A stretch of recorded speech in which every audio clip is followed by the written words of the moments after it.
اصل گفتگو کا آغاز کروں یہ نقطہ واضح ہو جانا چاہیے کہ نبی اکرم صلی اللہ علیہ وسلم نے دو اعتبارات سے مشابہت کا ذکر کیا ہے۔ موجودہ امت مسلمہ یعنی ہم امت محمد صلی اللہ علیہ وسلم، اور سابقہ امت مسلمہ یعنی بنی اسرائیل۔ اما بعد فقد قال اللہ تبارک و تعالی کما ورد فی سورۃ بنی اسرائیل اور سورۃ الاسراء۔ معزز حاضرین اور محترم خواتین، السلام علیکم ورحمۃ اللہ وبرکاتہ۔ میری آج کی گفتگو کا عنوان امت مسلمہ کا ماضی، حال اور مستقبل۔ تو میں اس بات کو آپ کے سامنے عرض کرنے میں کوئی باک محسوس نہیں کرتا کہ اصل میں یہ مضمون مجھ پر کھلا ہے نبی اکرم صلی اللہ علیہ وسلم کی ایک حدیث کے ذریعے سے، گویا کہ وہ میرے لیے کلید بن گئی، اس خزانے کو کھولنے کے لیے چابی کا کام دیا۔ وہ حدیث ہے عبداللہ ابن عمرو بن العاص رضی اللہ تعالی عنہما سے کہ حضور صلی اللہ علیہ وسلم نے فرمایا، میری امت پر بھی وہ تمام حالات وارد ہو کر رہیں گے جو بنی اسرائیل پر آئے، بالکل ایسے ہی جیسے کہ ایک جوڑے کی دو جوتیاں ایک دوسرے کے مشابہ ہوتی۔ اس حدیث نے ایک دم میرے لیے امت مسلمہ کے ماضی، حال اور مستقبل کو سمجھنا ممکن بنا دیا، اور اس سمندر کو کوزے میں بند کرنے کا امکان مجھے نظر آیا۔ چنانچہ سن 74 کے رمضان مبارک میں نے ایک مقالہ لکھا حالت اعتکاف میں، وہ پھر بعد میں میثاق میں شائع ہوا، پھر کتابی شکل میں، کتابچے کی شکل میں شائع ہوا، انگریزی ترجمہ بھی شائع ہوا۔ آج میں اس موضوع پر آپ سے مخاطب ہوں۔ اس سے پہلے کہ میں اصل گفتگو کا آغاز کروں یہ نقطہ واضح ہو جانا چاہیے کہ نبی اکرم صلی اللہ علیہ وسلم نے دو اعتبارات سے مشابہت کا ذکر کیا ہے۔ موجودہ امت مسلمہ یعنی ہم امت محمد صلی اللہ علیہ وسلم، اور سابقہ امت مسلمہ یعنی بنی اسرائیل۔ آپ میں سے بہت سے حضرات کے لیے تو بنی اسرائیل کے لیے یہ اصطلاح ہی بہت عجیب سی محسوس ہو رہی ہوگی، سابقہ امت مسلمہ۔ تو یہ اصل میں ہماری ناواقفیت کی وجہ سے ہے، ورنہ جیسے کہ غالب نے کہا تھا کہ ریختہ کے ایک تم ہی استاذ نہیں ہو غالب، سنتے ہیں اگلے زمانے میں کوئی میر بھی تھا۔ تو ایسے ہم ہی واحد امت مسلمہ نہیں ہیں، ہم سے پہلے بھی ایک عظیم امت رہی ہے بنی اسرائیل۔ وہ حضرت موسیٰ کے امتی تھے، ہم حضرت محمد کے امتی ہیں صلی اللہ علیہ وسلم علیہ الصلوۃ والسلام۔ انہیں تورات دی گئی تھی، ہمیں قرآن دیا گیا ہے، اور قرآن مجید میں بار بار آتا ہے کہ اہل ایمان جس طرح قرآن پر ایمان رکھتے ہیں ایسے ہی تورات اور انجیل پر بھی ایمان رکھتے ہیں، یعنی اس بات پر ایمان کہ وہ اللہ کی کتابیں تھیں اگرچہ ان میں تحریف ہو گئی۔ پھر ذہن میں رکھیے اس امت میں 3 کتابیں نازل ہوئی ہیں، تورات، زبور اور انجیل۔ اس کے علاوہ بہت سے نبیوں کے صحیفے، اولڈ ٹیسٹمنٹ جو ہے، عہد نامہ قدیم، کتنے انبیاء کے صحیفے اس میں شامل۔ یہ بھی نوٹ کیجئے کہ یہ وہ امت ہے جس کے لیے قرآن میں 4 مرتبہ آیا ہے کہ ہم نے انہیں تمام جہان والوں پر فضیلت دی تھی۔ 2 مرتبہ تو صرف سورہ بقرہ میں میں ہی انہی الفاظ میں آیت وارد ہوئی ہے، 6 رکوع کے شروع میں اور 15ویں رکوع کے شروع میں، یا بنی اسرائیل اذکروا نعمتی التی انعمت علیکم وانی فضلتکم علی العالمین۔ اے بنی اسرائیل، یاد کرو میرے انعام و اکرام و احسان کو جو میں نے تم پر کیا، اور میں نے تمہیں تمام جہان والوں پر فضیلت دی۔ پھر جب سے یہ ایک امت کی شکل میں آئے، اس سے پہلے وہ ایک قوم تھے بنی اسرائیل، 12 قبیلے جو حضرت یعقوب علیہ السلام کے 12 بیٹوں سے چلے، قوم تھے وہ، امت نہیں تھے۔ امت تب بنے ہیں جب حضرت موسیٰ علیہ السلام کو تورات دی گئی۔ اس وقت سے لے کر 1400 برس ایسے گزرے ہیں اس امت میں کہ کوئی ایک لمحہ بھی نہیں تھا کہ کوئی نبی موجود نہ ہو۔ یہ جو چین ہے مسلسل انبیاء کی، آغاز بھی 2 رسولوں سے ہوا، موسیٰ اور ہارون علیہ السلام، اختتام بھی 2 پر ہوا، عیسیٰ اور یحییٰ علیہ السلام، اور دونوں کے درمیان سمجھئے کہ ڈور بندھی ہوئی ہے کہ اس میں کہیں کوئی رکھنا نہیں۔ بخاری شریف میں روایت ہے حضور کی صلی اللہ علیہ وسلم کانت بنو اسرائیل تسوسہم الانبیاء کلما ہلک نبی خلفہ نبی. بنی اسرائیل کی سیاست، ان کے انتظامی معاملات انبیاء کے ہاتھ میں ہوتے تھے. جیسے ہی کوئی نبی فوت ہوتا تھا کوئی اور نبی اس کا خلیفہ بن جاتا تھا. جیسے حضرت داؤد، حضرت سلیمان، یہ دو مثالیں تو ہر انسان کو معلوم ہیں. بہرحال اس امت اور موجودہ امت مسلمہ، امت محمد صلی اللہ علیہ وسلم میں مشابہتیں دو اعتبارات سے بیان کی گئی. ایک اس اعتبار سے مسلمانوں تم میں بھی وہ ساری گمراہیاں پیدا ہوں گی جو سابقہ امت میں پیدا ہوئی. لَتَتَّبِعُنَّ سُنَنَ مَنْ كَانَ قَبْلَكُمْ، تم لازماً پیروی کرو گے ان کے طور طریقوں کی کہ جو تم سے پہلے تھے. حتیٰ کہ اگر وہ گوہ کے بل میں گھسے تھے تم بھی گھسو گے، اور اگر ان میں سے کوئی شقی ایسا اٹھا تھا کہ اس نے اپنی ماں سے زنا کیا تو تم میں بھی کوئی بدبخت ضرور ایسا اٹھے گا جو اپنی والدہ سے زنا کرے گا. تو یہ تو ہے گمراہیوں کا معاملہ، امت کے اندر پیدا ہونے والی اعتقادی اور عملی گمراہیاں. چنانچہ اس کے ضمن میں جو 10 رکوعوں پر مشتمل فرد جرم عائد کی گئی ہے بنی اسرائیل پر سورہ بقرہ میں، 5ویں رکوع سے شروع ہوتی ہے بات اور 15ویں رکوع کے آغاز تک چلتی ہے. اس میں در حقیقت ہم اپنی موجودہ کیفیت کا اس آئینے میں مشاہدہ کر سکتے ہیں. وہ ساری اعتقادی اور عملی گمراہیاں ہمارے اندر پیدا ہوئی. ہم تو بخشے بخشائے ہیں، سیغفر لنا، ہم تو اللہ کے محبوب اور چہیتے ہیں، ہمیں تو آگ جہنم کی چھوئے ہی کہ نہیں چھوئے گی تو گنتی کے چند دن. پھر دین کے اندر تفریق، کچھ احکام ماننے کچھ نہ ماننے، جس کا میں حوالہ اس سے پہلے دے چکا ہوں. افتؤمنون ببعض الکتاب وتکفرون ببعض. پھر یہ کہ دین کے ظاہر کے اوپر ہی اپنی ساری توجہ جو ہے مرکوز کر دینا، باطنی اس کی حقیقت اور باطنی روح سے صرف نظر کر لینا، ظاہری چیزوں میں بال کی کھال اتارنا اور چھوٹی چھوٹی چیزوں پر کفر کے فتوے لگا دینا. جیسے کہ حضرت مسیح نے کہا تھا کہ تم مچھر چھانتے رہ جاتے ہیں اور سموچے اونٹ نکل جاتے ہیں. رفع یدین پر تو ہو رہا ہے من دیگرم تو دیگری، تم اور ہو میں اور ہوں، اور سودی کاروبار میں بھی کر رہا ہوں وہ بھی کر رہا ہے، کوئی پرواہ نہیں.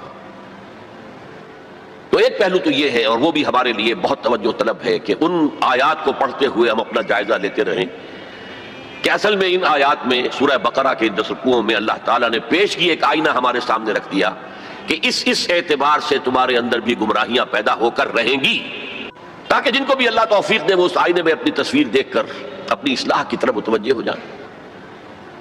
دوسرا، اس حدیث میں حضور نے فرمایا کہ جو حالات ان پر وارد ہوئے تھے، ایک ہے ان کی اپنی اعتقادی اور عملی گمراہیاں، ایک ہے جو حالات ان پر واقع ہوئے تھے، وہی حالات امت محمد صلی اللہ علیہ وسلم پر بھی واقع ہوں گے.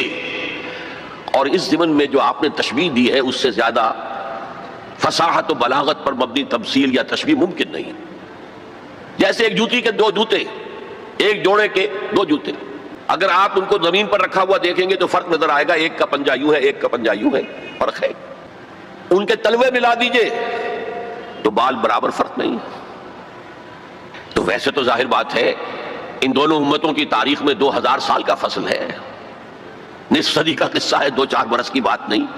تو ایگزیکٹلی تو وہ حالات نہیں ہو سکتے، لیکن یہ کہ اگر آپ تھرو دی لائنز ریڈ کر سکتے ہو بین السطور، تو واقعہ یہ کہ بالکل کاربن کاپی ہے، جو کچھ ان پر بیتا وہی ہم پر بیتا. اور جیسا کہ میں نے عرض کیا اسی حدیث کی روح سے، اور پھر یہ آیات جو آج تلاوت بھی کی گئی، جن کی قرات کی گئی، جن کا ترجمہ آپ کو جناب منظور شیخ صاحب نے بھی سنا دیا، میں بھی کچھ ترجمہ کروں گا. ان آیات پر جب میں نے غور کیا، اس حدیث کی روح سے ان چند آیات میں جو خزانہ تھا، صندوق تھا، اس کا اسے کھولا تو جو بات سامنے آئی ہے وہ آج آپ کے سامنے رکھ رہا ہوں. دوسری بات جو میں چاہتا ہوں کہ واضح ہو جائے وہ یہ ہے کہ میرا موضوع ہے امت کا ماضی، حال اور مستقبل. اسلام کا ماضی، حال اور مستقبل یہ دوسرا موضوع ہے. ان دونوں کو ایک شے نہ سمجھیے. اسلام کا عروج حضور کے اور خلافت راشدہ کے دور میں ہوا، اور خلافت راشدہ کے اختتام کے ساتھ اس کا زوال شروع ہو گیا. وہ زوال تقریباً 1400 برس تک مسلسل مسلسل مسلسل مسلسل مسلسل جاری رہا. ہاں اب وہ وقت آنے والا ہے کہ پھر اس کا ایک عروج ہوگا. لیکن امت کا معاملہ اس کے برعکس ہے. امت ایک مرتبہ اٹھی، پھر گری، پھر اٹھی، پھر گری. اور بنی اسرائیل کے لیے انہی 4 ادوار کا تذکرہ ہے جو ان آیات میں ہے. ہم نے یہ فیصلہ سنا دیا تھا پیشگی بنی اسرائیل کو، وَقَضَيْنَا إِلَىٰ بنی اسرائیل، فی الکتاب، اپنی کتاب میں، تورات میں، لَتُفْسِدُنَّ فِي الْأَرْضِ مَرَّتَيْنِ، تم 2 مرتبہ زمین میں بڑا فساد بچاؤ گے، وَلَتَعْلُنَّ عُلُوًّا كَبِيرًا، اور سرکشی کرو گے، بہت اونچی سرکشی، بہت بڑی سرکشی۔ اب یہاں پر حذف سمجھیے، محذوف سمجھیے، انڈرسٹوڈ سمجھیے کہ جب یہ وقت آئیں گے تو تم پر ہمارے عذاب کے شدید کوڑے پڑیں گے، اس لیے کہ آگے جو لفظ وعدہ آ رہا ہے، فَإِذَا جَاءَ وَعْدُ أُولَاهُمَا، تو وعدہ تو عذاب کا تھا اصل میں، یہ تو خبر تھی صرف، یہ وعدہ نہیں تھا کہ تم 2 مرتبہ اپنی تاریخ کے دوران بہت شدید سرکشی کرو گے، اللہ کے خلاف، اللہ کے دین کے خلاف، اللہ کی شریعت کے خلاف بہت فساد بچاؤ گے۔ اور یہاں جیسا کہ میں نے عرض کیا، اب امپلائڈ سمجھیے، اور اس پر ہمارے عذاب کے شدید کوڑے تم پر برسیں گے۔ فَإِذَا جَاءَ وَعْدُ أُولَاهُمَا، تو جب ان 2 وعدوں میں سے پہلے وعدے کا وقت آیا، یعنی عذاب کا وعدہ جو ہم نے تم سے کیا تھا، جو وعید دی تھی تمہیں، بَعَثْنَا عَلَيْكُمْ عِبَادًا لَنَا أُولِي بَأْسٍ شَدِيدٍ، ہم چڑھا لائے تم پر اپنے وہ بندے جو بہت جنگجو تھے، بہت وحشی تھے، بہت فوجی قوت کے حامل تھے، فجاسوا خلال الدیار، وہ تمہاری آبادیوں میں گھس گئے اور پھیل گئے، وکان وعدا مفعولا، اور وہ وعدہ جو ہے پورا ہو کر رہا۔ اس سے واضح ہو گیا وعدہ عذاب کا تھا۔ ظاہر بات ہے کہ اس پہلے زوال سے یا پہلے سرکشی سے، اس سے قبل یقیناً کوئی دور اچھا تھا جس کے بعد یہ زوال آیا ہے۔ وہ دور ہے جو ان کی خلافت راشدہ سے تعبیر کیا جا سکتا ہے، حضرت طالوت، حضرت داؤد، حضرت سلیمان علیہ السلام کا دور، تقریباً 100 برس۔ یہ بعد میں تفصیل سے ذرا میں عرض کروں گا، اس لیے کہ ہمیں سابقہ امت مسلمہ کی تاریخ جو ہے اس کا بھی خاکہ ذہن میں رکھنا چاہیے، اس لیے کہ مستقبل میں اصل جو پیچ پڑنے والا ہے، جیسے پتنگوں کا پیچ پڑتا ہے، وہ انہی 2 امتوں کے مابین ہے بنیادی طور پر، اور اس کے پس منظر کو سمجھنے کے لیے دونوں کی تاریخ کا ایک خاکہ ذہن میں ہونا چاہیے۔ پھر فرمایا ثم رددنا لکم الکرۃ علیہم، پھر ہم نے لوٹا دی تمہاری باری ان پر، وامددناکم باموال وبنین، اور ہم نے تمہاری مدد کی مالوں کے ساتھ، اموال کے ساتھ اور بیٹوں کے ساتھ، وجعلناکم اکثر نفیرا، اور تمہاری تعداد تو وہ پہلے دور عروج کے مقابلے میں بھی زیادہ ہو گئی۔ ان احسنتم، اگر تم نے کوئی بھلائی کمائی، احسنتم لانفسکم، تو تم نے اپنے لیے کمائی، وَإِنْ أَسَأْتُمْ، اگر تم نے برائی کمائی، فَلَهَا، وہ بھی تمہارے اپنے نفس کے لیے ہے، اپنی جانوں کے لیے ہے۔ فَإِذَا جَاءَ وَعْدُ الْآخِرَةِ، پھر جب آیا دوسرے وعدے کا وقت، لِيَسُوءُ وُجُوهَكُمْ، پھر دیکھیے وہ الفاظ یہاں محذوف مانیے، بَعَثْنَا عَلَيْكُمْ عِبَادًا لَنَا أُولِي بَأْسٍ شَدِيدٍ، پھر ہم نے تم پر اپنے ایسے بندے مسلط کر دیے اور ایسے بندوں کو تم پر چڑھا لائے جو بڑے جنگجو تھے، بڑی قوت رکھنے والے تھے۔ تو یہاں اب اس کے بعد پڑھیے لِيَسُوءُ وُجُوهَكُمْ، تاکہ وہ تمہارے حلیے بگاڑ دیں، تمہارے چہرے بدل ڈالے، یہ تو لفظی ترجمہ یہی ہونا چاہیے، لیکن باب محاورہ کیا ہوگا، تمہارا حلیہ بگاڑ دیں۔ وَلِيَدْخُلُوا الْمَسْجِدَ كَمَا دَخَلُوهُ أَوَّلَ مَرَّةٍ، اور وہ داخل ہوں مسجد میں، بیت المقدس کی مسجد میں جو حضرت سلیمان نے بنائی تھی، جیسے پہلی مرتبہ داخل ہوئے تھے۔ پہلی مرتبہ کے ذکر میں اس کا بیان نہیں آیا تھا۔ یہ قرآن مجید کا اسلوب ہے کہ مقابل کی چیزوں کو حذف کر دیا جاتا ہے تاکہ اختصار سے کام لیا جائے۔ وَلِيَدْخُلُوا الْمَسْجِدَ كَمَا دَخَلُوهُ أَوَّلَ مَرَّةٍ، پہلی مرتبہ جیسے وہ داخل ہوئے تھے۔ وَلِيُتَبِّرُوا مَا عَلَوْا تَتْبِيرًا، اور جس چیز پر بھی انہیں اختیار حاصل ہو جائے اسے برباد کر کے رکھ دیں، تباہ کر دیں۔ یہ ہیں چند آیات جن میں بنی اسرائیل کے تاریخ کے، ان میں تو 3 ادوار کا ذکر ہے، لیکن ایک دور جو ہے ان کا امپلائڈ ہے کہ پہلے دور عذاب یا دور زوال سے پہلے ان کا ایک سنہری دور بھی تھا۔ اب ذرا میں چاہتا ہوں کہ بنی اسرائیل کی تاریخ کا ایک خاکہ ذہن میں جما لیں۔ 1400 قبل مسیح میں حضرت موسیٰ کو تورات ملی، تو 1400 قبل مسیح سے بنی اسرائیل ایک امت کی حیثیت سے ان کی تاریخ شروع ہوئی۔ حضرت موسیٰ کے زمانے میں جب تورات حاصل کرنے کے بعد پھر آپ آگے بڑھے فلسطین کی طرف، اور آپ نے بنی اسرائیل سے کہا کہ اب داخل ہو جاؤ اور جنگ کرو، جو لوگ یہاں ہیں انہیں یہاں سے نکالو، مشرکین ہیں، نہایت گمراہ قومیں یہاں آباد ہیں، یہاں سے نکالو، تاکہ یہ سرزمین جہاں تمہارے جد امجد ابراہیم رہتے تھے، یہ سرزمین جہاں تمہارے جد امجد اسحاق رہتے تھے، حضرت یعقوب رہتے تھے، اور جہاں سے وہ ہجرت کر کے مصر تشریف لے گئے تھے، تم دوبارہ وہ زمین حاصل کر لو۔ لیکن انہوں نے جنگ سے صاف انکار کر دیا. فَاذْهَبْ أَنْتَ وَرَبُّكَ فَقَاتِلَا إِنَّا هَاهُنَا قَاعِدُونَ. اے موسیٰ جاؤ، تم جاؤ، تمہارا رب جائے، تم جا کے جنگ کرو، وہ تو بڑے بڑے قوی جثہ لوگ ہیں، بڑے خوخار لوگ ہیں، ہم ان سے جنگ کرنے کی پوزیشن میں نہیں ہیں، ہم تو یہاں بیٹھے ہیں. حضرت موسیٰ پر اس قدر شدید بیزاری طاری ہوئی، آپ نے اللہ کی جناب میں دعا کی، رب انی لا املک الا نفسی و اخی، پروردگار مجھے تو اختیار ہے تو اپنی جان پر اور اپنے بھائی ہارون کی جان پر. اور یہ پوری قوم انکار کیے بیٹھی ہے.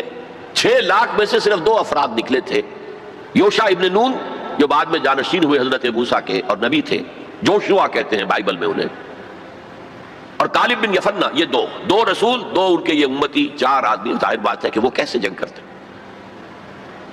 تو حضرت موسیٰ کی دعا تھی کہ رب انی لا املک نفسی الا نفسی واخی فافرق بیننا و بین القوم الفاسقین. تو اے اللہ اب ہمارے اور ان فاسقوں کے درمیان علیحدگی کر دے، میں اب ان کے ساتھ نہیں رہنا چاہتا، ان ناہنجاروں کے ساتھ نہیں رہنا چاہتا. اللہ نے فرمایا نہیں موسیٰ، رہنا تو ہوگا تمہیں انہی کے ساتھ. البتہ انہیں ہم یہ سزا دے رہے ہیں کہ 40 برس تک یہ ارض مقدس اب ان پر حرام ہو گئی، اسی صحرائے سینا میں بھٹکتے پھریں گے. یتیہون فی الارض، اسی سے اس سینا کے صحرا کو صحرائے تیر کہا جاتا ہے، یتیہون فی الارض. اسی 40 سال کے دوران میں حضرت موسیٰ کا انتقال ہو گیا، حضرت ہارون کا انتقال ہو گیا، بلکہ یوں سمجھیے کہ تقریباً پوری نسل جو مصر سے نکل کر آئی تھی وہ فوت ہو گئی. اب ایک نئی نسل پیدا ہوئی صحرا میں، جو غلامی کا داغ اٹھائے ہوئے نہیں تھی. صحرا کی وسعتوں میں پیدا ہوئے، جیسے کہ اقبال کہتا ہے فطرت کے مقاصد کی کرتا ہے نگہبانی، یا بندہ صحرائی یا مرد کوہستانی. شہری لوگوں کے اندر تو طرح طرح کی کمزوریاں آ جاتی ہیں، اخلاقی اعتبار سے بھی. بڑے بڑے شہر، ان کے اندر جو بھی خرابیاں آتی ہیں وہ سب کو معلوم ہے. تو فطرت کے مقاصد کی کرتا ہے نگہبانی، یا بندہ صحرائی یا مرد کوہستانی. تو صحرا میں جو نسل پیدا ہوئی اب 40 سالوں میں اور وہ جوان ہو گئی، اس نے پھر جوشوا یعنی حضرت یوشع ابن نون کی سرکردگی میں جہاد کیا، قتال کیا. جیریکو، اریحا اس کا نام تھا، آج کل آپ پڑھتے ہوں گے اخبارات میں، وہ اسرائیل میں اور جو فلسطین کے شہروں میں جیریکو ایک مشہور شہر ہے، سب سے پہلے وہ فتح کیا، اس کے بعد پورا فلسطین فتح کر لیا. غلطی یہ کی کہ کوئی ایک مرکزی حکومت قائم نہیں کی. 12 قبیلوں نے 12 چھوٹی چھوٹی ریاستیں بنا لی. اب 12 ریاستیں ہوں گی تو آپس میں کھٹ پٹ بھی ہوگی، اختلافات بھی ہوں گے. جیسے ہمارے دور زوال میں ہندوستان میں جب مغلیہ سلطنت کا جو کنٹرول تھا وہ ڈھیلا پڑ گیا، تو اب ہر جگہ پر راجے ہیں، مہاراجے ہیں، نواب ہیں، لوکل لوگ کھڑے ہو گئے اور ان پر کوئی کنٹرول اب مرکز کا نہیں رہا. پھر وہ آپس میں لڑتے بھی تھے، یہ آپس میں لڑتے بھی تھے، اور جو قریب کے مشرک قبائل تھے ان سے ایک دوسرے کے خلاف مدد بھی لیتے تھے، ان سے شادیاں بھی کی، ان سے خلا ملا بھی رکھا، مشرکانہ اوہام بھی پیدا ہو گئے، غلط رسومات بھی انہوں نے اپنے ان مشرک ہمسایوں سے سیکھ لی. تو پھر ان پر ایک سزا مسلط ہوئی، اور جو آس پاس کے مشرک قبائل تھے انہوں نے انہیں فتح کر کے انہیں اپنے گھروں سے نکال دیا. 300 برس اس کیفیت میں گزرے ہیں. اس کے بعد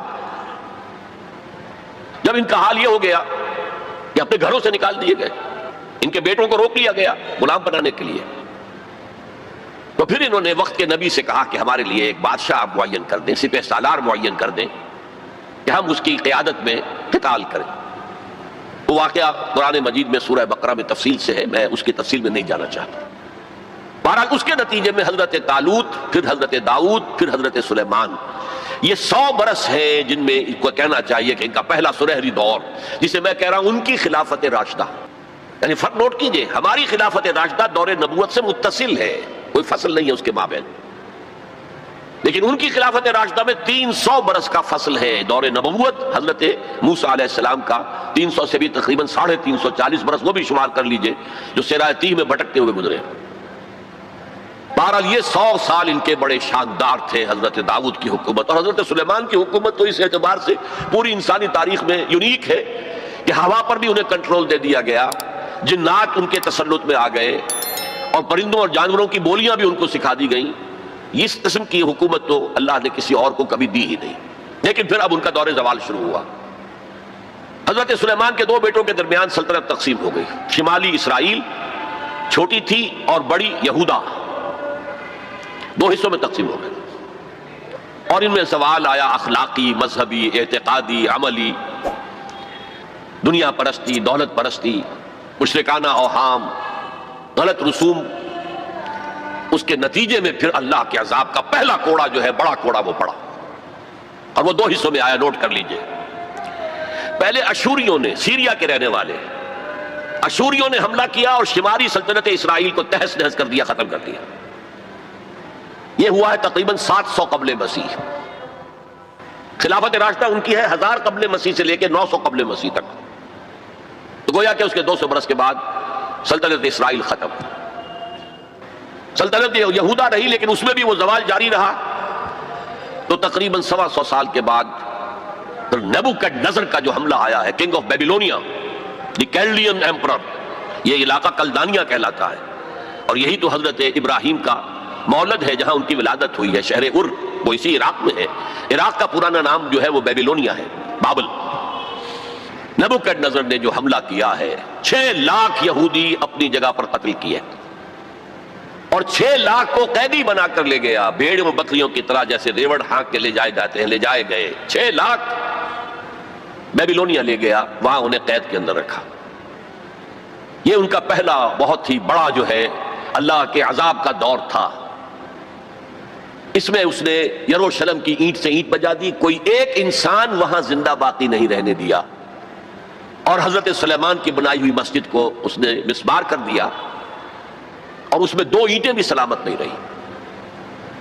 قرآن میں جو سورہ بقرہ میں ذکر ہے، او کالذی مر علی قریۃ وہی خاویۃ علی عروشها، یہ واقعہ حضرت عزیر علیہ السلام کا۔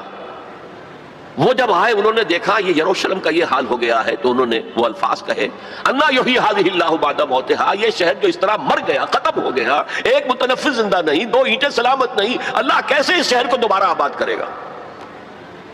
تو اللہ نے فاماتہ اللہ 100 عام، 100 سال کے لیے موت طاری کر دی۔ وہ واقعہ آپ نے پڑھا ہوگا، میں اس میں اب تفصیل میں نہیں جا سکتا۔ بہرحال اس کے 100 برس کے بعد تقریباً اب تاریخ نے ایک اور کروٹ لی۔ یہ فلسطین کے مشرق میں عراق، عراق کے مشرق میں ایران۔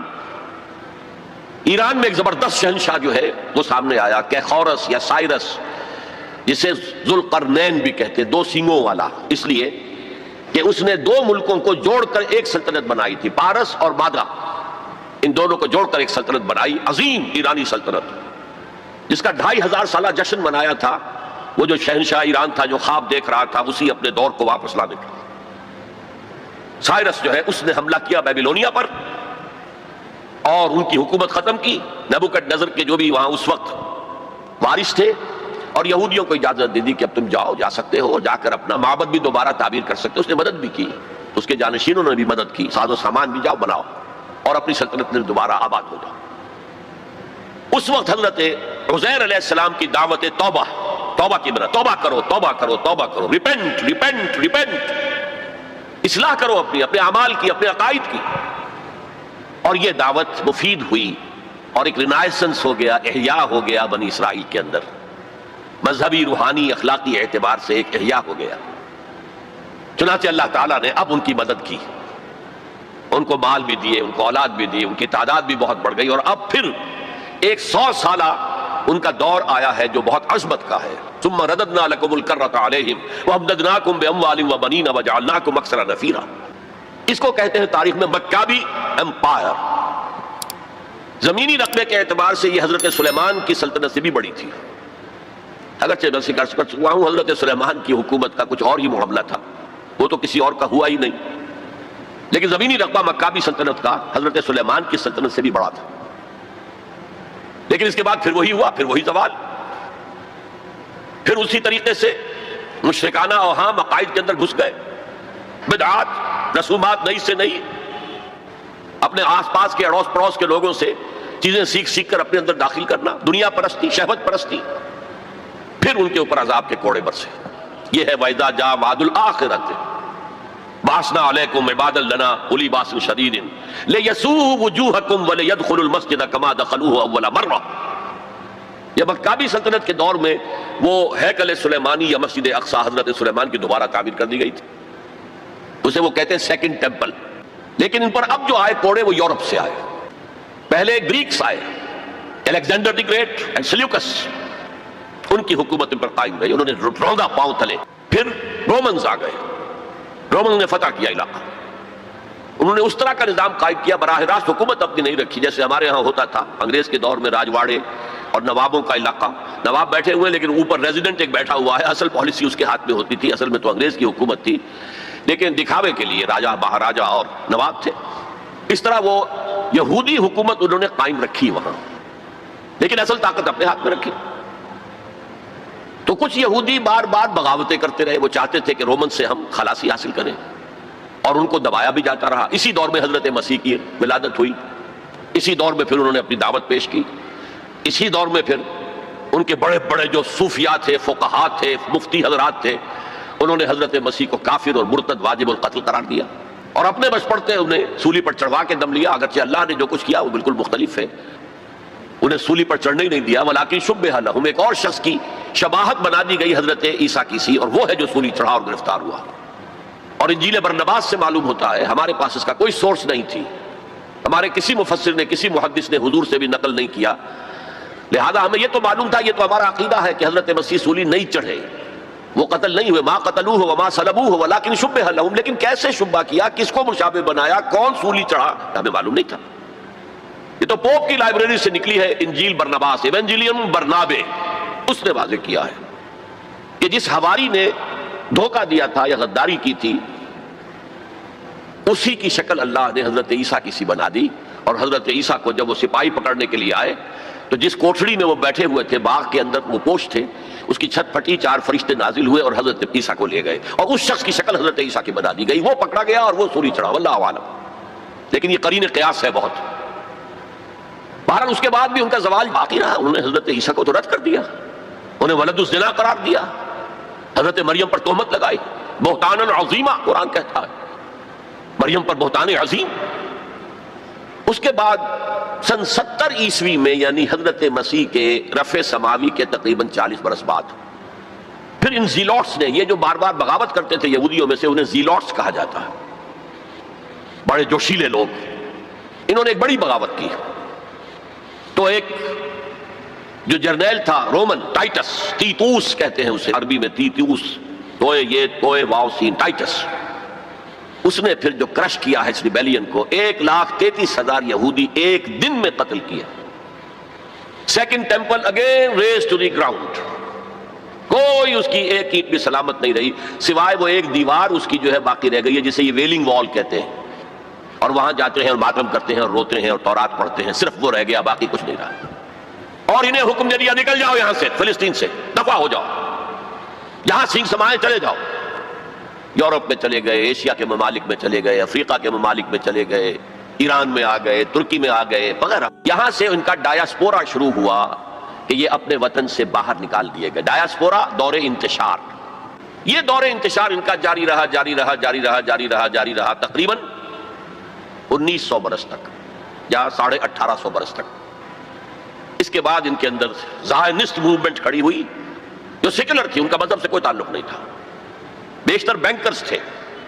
انہوں نے زائنزم کی تحریک کو منظم کیا. 1897 میں انہوں نے protocols of the world Zionism وہ پاس کیے، اور اس کے بعد انہوں نے لابینگ جو کی ہے برطانیہ کی حکومت سے، تو اس سے بالفور ڈکلریشن لے لیا 1917 میں، جس سے انہیں واپس آ کر فلسطین میں آباد ہونے کا حق مل گیا. اس کے بعد 1948 میں ان کی ریاست امریکہ نے قائم کرا دی، UNO کے تھرو اسرائیل قائم ہو گئی. 1967 میں اس نے اپنی حدود بڑھا لی، اور جو 1948 میں اسرائیل قائم ہوا تھا اس میں یروشلم کو 2 حصوں میں تقسیم کیا گیا تھا. مشرقی حصہ مسلمانوں کے پاس رہے گا، فلسطینیوں کے پاس، مغربی حصہ جو ہے وہ یہودیوں کے پاس رہے گا. اور مشرقی حصے ہی میں وہ ٹیمپل ماؤنٹ ہے جہاں کبھی ہوتا تھا ان کا معبد، وہ اسے چونکہ ٹیمپل کہتے ہیں اس لیے ٹیمپل ماؤنٹ، وہ پہاڑی جس کے اوپر کے وہ ٹیمپل تھا. اور وہاں مسلمانوں کے دور میں وہاں پر مسجد اقصی بن گئی، اور وہاں پر وہ قبۃ الصخرہ، وہ چٹان جہاں سے حضور کا آسمانی سفر شروع ہوا تھا معراج کا، اس چٹان پر عبد الملک بن مروان جو بنو امیہ کا ایک بڑا خلیفہ تھا، بڑا بادشاہ تھا، اس نے یہ ڈوم بنائی جو آج آپ کو نظر آتی ہے ٹی وی کے اندر، ڈوم آف دی راک.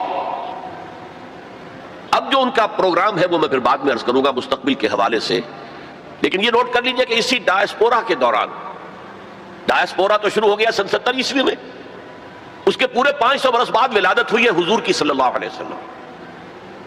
اور اسی عرصے کے دوران سن 300 عیسوی میں ایمپرر کانسٹنٹائن نے عیسائیت قبول کر لی اور پورا جو ہے رومن امپائر عیسائی ہو گئی. تو حضور کے زمانے میں یروشلم پر قبضہ تھا عیسائیوں کا. ہیراکلیس ہرقل اس کی حکومت تھی. اور حضرت عمر کے زمانے میں جب فتح ہوا ہے یروشلم تو عیسائیوں نے ہینڈ اوور کیا ہے. وہ بھی ایک لمبی کہانی ہے، کیوں کیا ہے، کیسے کیا ہے، اس وقت میں اس میں نہیں جانا چاہتا. بہرحال یہ خاکہ ذہن میں جمائیے کہ ان کا پہلا عروج حضرت موسیٰ کے 300 برس بعد، 100 برس کا ان کی خلافت راشدہ کا دور، پھر ان کا زوال اسیرینز کے ہاتھوں پٹائی اور نیبوکڈنیزر کے ہاتھوں پٹائی، اور the period of captivity in Babylonia. پھر ان کو سائرس نے نجات دی، آ کر سیکنڈ ٹیمپل بنایا، اور پھر اللہ تعالیٰ نے ان کی توبہ کو قبول کیا اور ایک رینائسنس ان میں ہو گیا، احیاء مذہب ہو گیا، اخلاق بھی اچھے ہو گئے، توبہ کر لی تو اللہ نے پھر ان پر فضل فرمایا اور مکہ بھی سلطنت قائم ہو گئی. پھر زوال آیا، اس کے نتیجے میں پھر پہلے یونانیوں کے ہاتھوں پسوائے گئے، پٹوائے گئے، پھر رومیوں کے ہاتھوں پٹوائے گئے، پسوائے گئے، اور سن 70 عیسوی سے انہیں نکال دیا گیا. ڈائسپورا کا دور ان کا شروع ہو گیا جو 1917 تک تو جاری رہا، لیکن یہ کہ اس کے بعد رفتہ رفتہ وہ آنے شروع ہو گئے، آباد ہونے شروع ہو گئے. وہاں پراپرٹیز خریدی بھی، دھاند اور یعنی دھاندلی اور دھونس سے بھی لیں، جو ہر طرح سے لیں، اپنے قدم جمائے. پھر جیسا کہ میں نے عرض کیا 1948 میں اسرائیل قائم ہو گیا، 1967 میں اس نے اپنی حدود بڑھائی. اب آئیے اس خاکے میں رنگ بھریے امت مسلمہ کی تاریخ کا. پہلا فرق یہ ہے کہ ہماری دور خلافت راشدہ متصل ہے دور نبوت اور رسالت سے. میں وہ حدیث آپ کو اس کا پہلا حصہ سنا چکا ہوں، آج بعد میں مجھے اس کا بقیہ حصہ بھی آپ کو سنانا ہے. حضور نے فرمایا تھا تکون النبوۃ فیکم ما شاء اللہ تکون، اے مسلمانوں نبوت تمہارے مابین موجود رہے گی جب تک اللہ چاہے گا کہ موجود رہے، یعنی میں موجود رہوں گا تمہارے مابین جب تک اللہ چاہے گا. ثم یرفع اللہ اذا شاء یرفع، پھر اللہ اٹھا لے گا نبوت کو، یعنی مجھے، میرا انتقال ہو جائے گا جب اللہ چاہے گا. ثم تکون خلافۃ علی منہاج النبوۃ، پھر خلافت علی منہاج النبوت کا دور آئے گا. فتکون ما شاء اللہ تکون، وہ بھی رہے گا جب تک کہ اللہ چاہے گا کہ رہے. ثم یرفع اللہ اذا شاء یرفع، پھر اللہ اسے بھی اٹھا لے گا جب اللہ چاہے گا. ثم تکون ملکا عاضا، پھر کاٹ کھانے والی ملوکیت کا دور آئے گا. یہاں سے اسلام کا زوال شروع ہو گیا.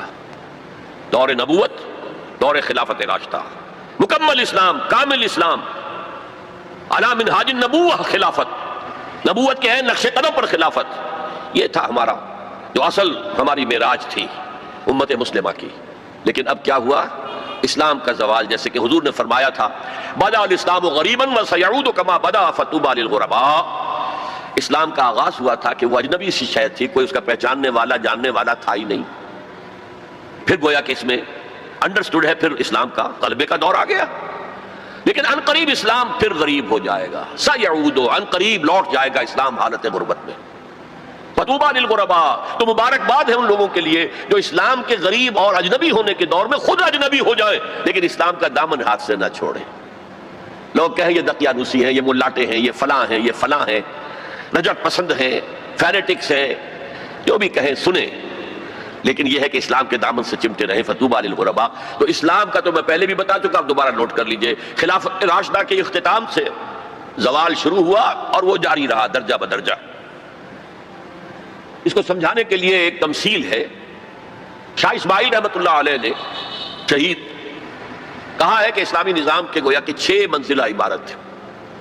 پہلی منزل فوراً گر گئی، یعنی حکومت کا شورائی نظام ختم ہو کر خاندانی نظام جو ملوکیت کی بنیاد ہوتا ہے وہ شروع ہو گیا. پھر بھی 5 منزلیں انٹیکٹ رہیں. آخر اس شریعت کے مطابق فیصلے ہو رہے تھے، قانون تو شریعت ہی کا تھا، یوں سمجھیے کہ اوپر کا دستور بدل گیا تھا. لیکن پھر ایک وقت آیا کہ وہ منزلیں اور گری، پھر دوسری گری، پھر تیسری گری. پھر ہم پر کولونیلزم کا دور آیا. اب وہ ہمارے قاضی بھی ختم، مفتی بھی ختم، تو اسلام اور سکڑتا چلا گیا. بس نماز روزہ حج زکوٰۃ کر لو، شادی بیاہ کے رسومات اپنی مرضی کے مطابق کر لو، سور نہ کھاؤ، شراب نہ پیو، اتنا اسلام رہ گیا. تو سکڑتا سکڑتا اسلام جہاں تک آ چکا ہے آج وہ آپ کے سامنے ہے. لیکن اسلام کا تو زوال شروع ہو گیا خلافت راشدہ کے بعد، امت کا عروج جاری رہا. یہ پہلا دور عروج 600 برس تک جاری رہا under the leadership of the Arabs. بنو امیہ کا دور، بنو عباس کا دور، ہارون الرشید کا دور، مامون الرشید کا دور. یہ عظیم سلطنت تھی، عظیم مملکت تھی. دنیا کی عظیم ترین اس وقت یہ مملکت کے درجے میں تھی، علوم کا چرچا ہو رہا تھا، فنون کا چرچا ہو رہا تھا، کتابیں ٹرانسلیٹ ہو رہی ہیں، یونانی سے سائنس اور فلسفے کی کتابیں جو ہیں وہ ٹرانسلیٹ کی جا رہی ہیں، ہندوستان سے لیا جا رہا ہے۔ یہ سب کچھ جو ہے یہ ان کا قومی اعتبار سے، مسلمانوں کے ایک قوم کے اعتبار سے یہ عروج ہے۔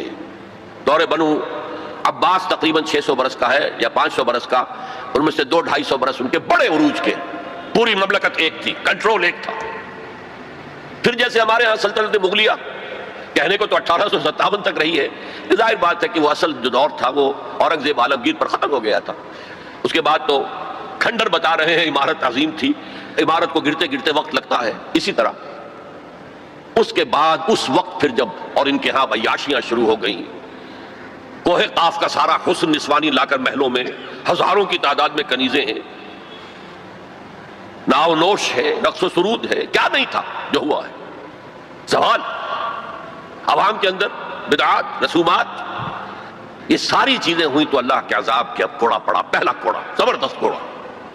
جیسے وہاں 2 حصوں میں آیا تھا، کاربن کاپی بتا رہا ہوں آپ کو، حزب النال بن نال، پہلے شمال سے آئے کروسیڈرز، صلیبی ہورڈز، انہوں نے میڈیٹرینین کا سارا ساحلی علاقہ تہس نہس کر دیا، اور 1099 میں یروشلم بھی فتح کر لیا، اور اتنا خون بہایا ہے، اتنا خون بہایا ہے، وہ خود یہ لکھتے ہیں ان کے ہسٹورینز کہ جب صلیبی داخل ہوئے ہیں ان کے فوجی گھوڑوں کے اوپر سوار ہو کر تو گھوڑوں کے گھٹنوں تک خون کی ندیاں بہ رہی تھیں۔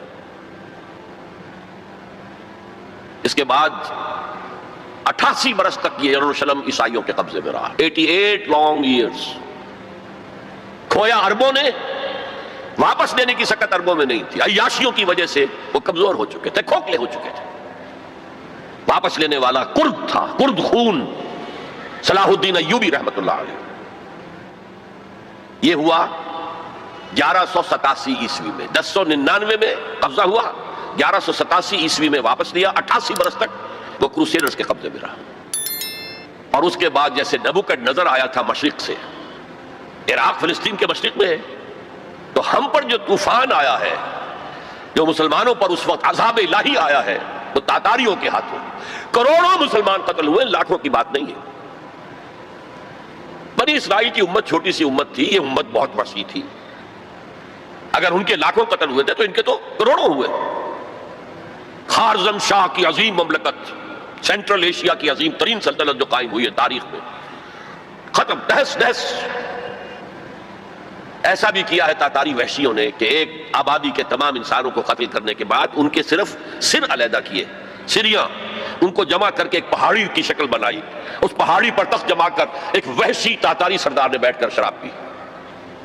اور مسلمانوں پر دہشت اس درجے تھی کہ اگر 15-20 مسلمان بھی کہیں کوئی تاتاری جو ہے انہیں مل جاتا تھا اکیلا، اور وہ مسلح بھی نہیں، اور وہ کہتا تھا کھڑے رہو یہیں پر، میرے پاس اس وقت تلوار نہیں ہے، میں تلوار لے کر آ کے تم سب کو قتل کروں گا، وہ کھڑے رہتے تھے جیسے کہ بھیڑیں بکریاں کھڑی ہوں، اور وہ آ کر ایک ایک کو قتل کرتا تھا۔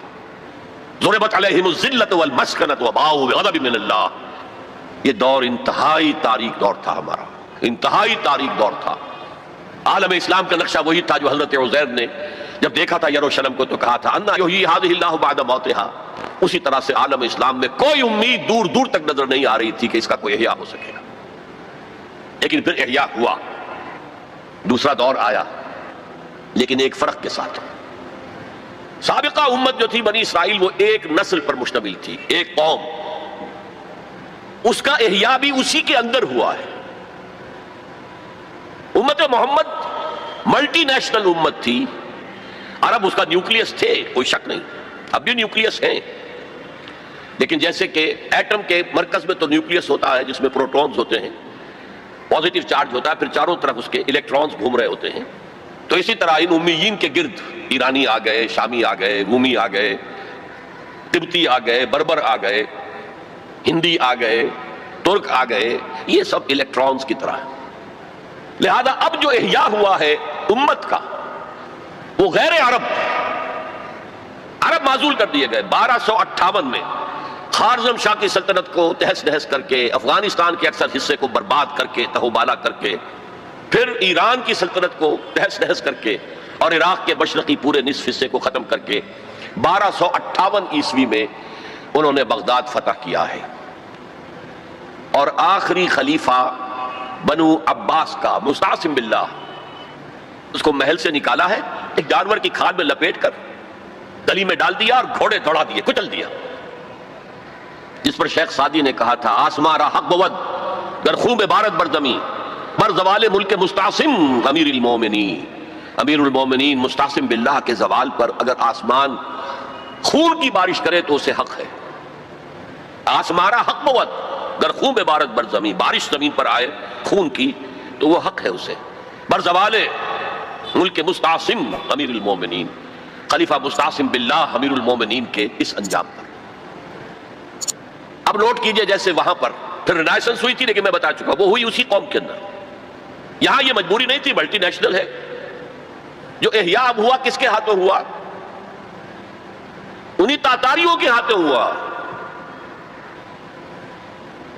ہے، آیا فتنہ تاتار کے افسانے سے، پاسباں مل گئے کعبے کو صنم خانے سے، جنہوں نے کروڑوں مسلمانوں کو قتل کیا، اسلام نے انہیں فتح کر لیا، اسلام نے آیا۔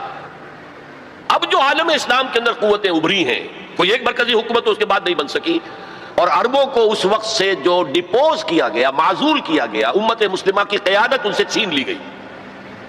اور یہ وہ بات تھی کہ جو بالکل شروع میں سورہ محمد صلی اللہ علیہ وسلم کہہ دی گئی تھی، ان تتولوا یستبدل قوما غیرکم، اگر تم پیٹھ دکھا دو گے اس مشن کو جو ہم نے تمہارے حوالے کیا تو اللہ تعالیٰ تمہیں ہٹا کر کسی اور کو لے آئے گا۔ That happened in the mid 13th century of Christian era. Fall of Baghdad 1298۔ اب اس کے بعد وہ تاتاری ایمان لے آیا۔ اب تاتاریوں میں سے یہ سب ترک ہیں، ترکش ہورڈز، ترکان تیموری جنہیں ہم مغل کہتے ہیں، ترکان تیموری، انڈیا میں ان کی مملکت عظیم قائم ہوئی، ترکان صفوی ایران کے اندر ان کی مملکت قائم ہوئی، ترکان عثمانی اناتولیا کے علاقے سے وہ سردار جو تھا ترک سردار عثمان، اس نے آگے بڑھ کر حکومت ایک بنائی ہے، اور وہ جس طرح پھر پھیلی ہے، پورا مشرقی یورپ اس نے فتح کیا ہے۔ ترکوں نے قسطنطنیہ فتح کر کے پھر مشرقی یورپ میں ویانا تک کا جا کر محاصرہ کیا ہے، پورا مغربی ایشیا اس کے تحت آ گیا، پورا شمالی افریقہ اس کے تحت آ گیا۔ جو کبھی گریٹ رومن امپائر ہوتی تھی، بالکل اس پیمانے کی گریٹ آٹومان امپائر دنیا میں قائم ہوئی۔ یہ سلطنت عثمانیہ، اس میں 400 برس تک خلافت بھی رہی، خلافت عربوں سے منتقل ہو کر ترکوں کے پاس آ گئی۔ خلافت عثمانیہ جسے ہم کہتے ہیں، اگرچہ وہ ملوکیت تھی، بنو امیہ کا دور بھی ملوکیت کا دور تھا، بنو عباس کا دور بھی ملوکیت کا دور تھا، اور یہ جو خلفائے عثمانی کہلاتے ہیں ترک، یہ بھی ملوکیت کا دور تھا، ملکن عاضن، کٹکھنی ملوکیت۔ یہ دور جو ہے یہ کافی طویل رہا ہے، 400 برس تک تو خلافت بھی رہی۔ اس کے بعد پھر زوال آیا، سلطنت عثمانیہ بھی یورپ کا مرد بیمار بن گئی، زوال آتا ہے، ہر کمال را زوال ہے۔ جیسے کہ اسپینگلر ایک فلاسفر آف ہسٹری ہے، اور اس نے کہا ہے کہ قوموں کے عروج و زوال کا معاملہ عام انسانوں کے عروج و زوال کے مشابہ ہے۔ انسان پیدا ہوا، جوان ہوا، طاقت میں آیا، قوت میں آیا، جوش ولولہ، پھر ادھیڑ عمر ہوئی، پھر ڈھیلا پڑا، پھر بوڑھا ہوا، پھر مر گیا۔ قومیں اسی طرح ابھرتی ہیں، طاقت پکڑتی ہیں، پورے اپنے شان پر آتی ہیں، جوبن پر آتی ہیں، پھر قومیں ڈھیلی پڑتی ہیں، اور قوموں کے اندر زوال آتا ہے۔ عربوں میں زوال آیا تو اللہ تعالیٰ نے ترکوں کے حوالے کر دیا۔ اب ایک نکتہ نوٹ کیجئے، یہ جو ہمارے دو دور عروج آئے، ان میں سے ایک میں عربوں کے جو زیر قیادت دور تھا، اس میں یورپ میں داخل ہوئے مسلمان عرب اور بربر، جبل الطارق کے ذریعے سے، طارق ابن زیاد کی سرکردگی میں، جو موسیٰ ابن نصیر کے بہت بڑے جرنیل تھے، اور آئیبیرین پیننسلا پورا فتح کر لیا، پورا موجودہ پورچگل اور اسپین پورا کا پورا، پائرنیز کو کراس کیا، سلسلہ کوہ جو ہے جو فرانس کو علیحدہ کرتا ہے اسپین سے، آئیبیرین پیننسلا سے، اور ہارٹ آف فرانس تک پہنچ گئے۔ لیکن وہاں ایک بڑی زبردست شکست دی ایک بہت بڑے فرانسیسی سردار نے۔ یہ 732 کا واقعہ ہے، حضور کے انتقال کے 100 برس بعد، 632 میں حضور کا انتقال ہوا، 732 میں بڑی زبردست شکست ہوئی۔ حالانکہ جبکہ یہ سیلاب جا رہا تھا، تو عجیب بات ہے جو آپ نے شاید کبھی نہ سنی ہو، انگلینڈ میں شہنشاہ تھا ایمپرر ہوسا HOSSA، وہ ایمان لے آیا. اس نے دیکھا آ رہا ہے یہ سیلاب، میرا بھی ستیہ ناش ہو جائے گا. پورا آئیبیرین پیننسولا ان کے سامنے جو ہے وہ پامال کر چکے ہیں. وہ اسلام لے آیا، اس نے وفد بھیج دیا اسپین میں کہ میں تو اسلام لے آیا. بعد میں جب مسلمان ریٹریٹ انہیں کرنا پڑا فرانس سے نکل کر اور رہ گئے پائرنیز کے ساؤتھ ویسٹ ہی میں، تو پھر وہ دوبارہ عیسائی ہو گئے. بہرحال دوسرا ہمارا دور جو ہے، اس کے بعد جو زوال کا دور شروع ہوا ہے، دیکھیے جیسے یہودیوں پر یورپ کی طاقتیں آئی تھی، لیکن وہاں صرف یہ فرق ہے کہ eastern Europe, the Greeks and the Romans. ہم پر جو آئے وہ ویسٹرن اور سینٹرل یورپ کے لوگ آئے. ایک بات نوٹ کر لیجئے، ہسپانیہ کی یونیورسٹیوں نے یورپ کو بیدار کیا، ورنہ اس سے پہلے یورپ ڈارک ایجز، وہ خود کہتے ہیں ہماری تاریخ کا سیاہ دور. پوپ کی حکومت اتنی شدید تھی، اتنی متشدد تھی. سائنس کی تعلیم حرام، فلسفے کی تعلیم حرام. کسی گھر سے اگر سائنس اور فلسفے کی کتاب نکل آئے، گھر جلا دیا جائے گا. مسلمانوں کے ذریعے سے جیسے ہمارے نوجوان جاتے ہیں امریکہ پڑھ کر آتے ہیں، آتے نہیں وہیں بیٹھ جاتے ہیں، وہ تو اکثر و بیشتر واپس نہیں آتے. لیکن یہ لوگ آتے تھے. اسپین کے بالکل ساتھ فرانس ہے، اس کے ساتھ جرمنی ہے، اس سے نیچے ملتا ہوا جو ہے اٹلی ہے. ان تین ملکوں کے نوجوان آتے تھے. Universities of Toledo, university of Cordova قرطبہ، یونیورسٹی آف گریناڈا غرناطہ، یہاں سے پڑھ کر جاتے تھے. اسی کے تحت، اسی کے اثر کے تحت ریفارمیشن شروع ہوئی، اصلاح مذہب اور احیاء العلوم شروع ہوا. لیکن بدقسمتی سے اس پوری تحریک میں پوپ کے تشدد اور غلط طرز عمل کے رد عمل کے طور پر مذہب دشمنی آ گئی. چھوڑو مذہب کو، ہٹاؤ ان کو. اور یہودیوں نے اس جلتی آگ پر تیل کا کام کیا، سیکولرزم کا انجیکشن لگایا تاکہ مذہب اور ریاست علیحدہ ہو جائیں. اگر مذہب کا ریاست سے کوئی تعلق ہے تو پھر ہماری کیا حیثیت ہے؟ ہم تو یہودی ہیں، مائنیوٹ مائنورٹی ہیں. اگر مذہب علیحدہ، سیاست علیحدہ، ریاست علیحدہ، تو ہم بھی مکمل شہری ہیں، برابر کے حقوق ہیں ہمارے. یہ انہیں سوٹ کرتا تھا. پھر انہوں نے پوپ کا جب تک حکومت تھا تو سود ہر سطح پر، ہر نوعیت کا حرام تھا، یوزری بھی اور کمرشل انٹرسٹ بھی حرام. لیکن انہوں نے عیسائیت کے دو حصے کیے. جیسے ہمارے ہاں عبداللہ ابن سبا آیا تھا یہودی یمن سے، اور اسلام کا لبادہ اوڑھ کر اس نے مسلمانوں کے اندر الفتنۃ الکبریٰ پیدا کیا. اور اس وقت سے جو ہمارے ہاں شیعہ سنی کی تقسیم ہوئی ہے وہ آج تک ہے. اسی طریقے سے کرسچینٹی کو انہوں نے پھاڑ کر کیتھولسزم اور پروٹیسٹنٹزم کے اندر تقسیم کر دیا، اور پروٹیسٹنٹس جو ہیں ان کو اعلی کار بنایا. سب سے پہلا پروٹیسٹنٹ ملک برطانیہ. برطانیہ نے پوپ سے اپنا علیحدہ کیا، چرچ آف انگلینڈ علیحدہ قائم کر لیا. اپنا بینک سب سے پہلا قائم کیا، بینک آف انگلینڈ، یہودیوں کا بینک. بہرحال ان طریقے سے ان یہودیوں نے رفتہ رفتہ رفتہ رفتہ یورپ کو اپنے شکنجے میں کس لیا. اب یہ جو رینائسنس ہوا اور احیاء العلوم ہوا اور سائنس کی ترقی ہوئی، نئی نئی ایجاد ہوئی، نئی نئی چیزیں جو ہیں وہ انسان نے تلاش کی، دریافت کی، فورسز آف نیچر، اور انہیں جو ہے ہارنس کیا، انہیں ایکسپلائٹ کیا، انہیں استعمال کیا، تو ایک پاور پوٹینشل پیدا ہو گیا سینٹرل یورپ کے اندر. اور طاقت تو پھر اپنا نفوذ چاہتی ہے ادھر ادھر. کوئی طاقتور پہلوان ہو تو وہ ادھر بھی جاتے ہوئے کندھا مارے گا، ادھر بھی کندھا مارے گا، تو وہ تو طاقت کا ظہور وہ چاہتا ہے. لیکن نوٹ کر لیجئے، عالم اسلام کا پہرے دار سلطنت عثمانیہ بہت مضبوطی کے ساتھ کھڑے ہوئی تھی. یورپ اور افریقہ جانے کا راستہ بند، کہاں سے جائے؟ The great Ottoman empire standing at a sentinel, ایک سنتری کی حیثیت سے کھڑی ہے. خشکی کے راستے جانا ممکن نہیں تھا. لیکن یہ کہ جو ہے اس سیلاب نے سینٹرل جو یورپ سے آیا ہے طاقت کا سیلاب، اس نے پہلے تو صفایا کیا. یہ دوسرا ڈاؤن فال ہمارا شروع ہو رہا ہے. سب سے پہلے صفایا کیا ہسپانیہ کا. 1492 میں فال آف گریناڈا، آخری مسلمان ریاست غرناطہ کی ختم ہو گئی 1492. اس کے بعد تقریباً 10 سال کے اندر اندر ہسپانیہ کو پاک کر دیا گیا مسلمانوں سے. یا قتل کر دیے گئے، یا جلا دیے گئے، یا کچھ نے عیسائی بن کر جانے بچائیں، اور باقی کو جہازوں میں بھر بھر کر لے جا کر نارتھ افریقہ کے ساحل پر ڈمپ کر دیا، جاؤ دفاع. یہ ہے زوال ثانی ہمارا، اور اس کے اوپر اللہ کے عذاب کے کوڑے. ہسپانیہ 800 برس جہاں حکومت کی، مسلمان کا نام و نشان نہ رہا۔ 1492 میں ہوا تھا فال آف گریناڈا، 1498 میں واسکو ڈی گاما نے راستہ تلاش کر لیا مشرق کا، اوٹومان امپائر کو بائی پاس کر کے افریقہ کے مغربی ساحل کے ساتھ نیچے تک جا کر round the Cape of Good Hope, اور پھر وہاں سے مشرق کی طرف جزائر شرق الہند، جاوا، سماٹرا، ملایا، ہندوستان۔ اب یہ کولونیل پاورز اس راستے سے آئی۔ ہندوستان میں فرینچ بھی آئے، انگریز بھی آئے، پورچوگیز بھی آئے، لیکن باقی سب ختم ہو گئے، انگریز باقی رہا۔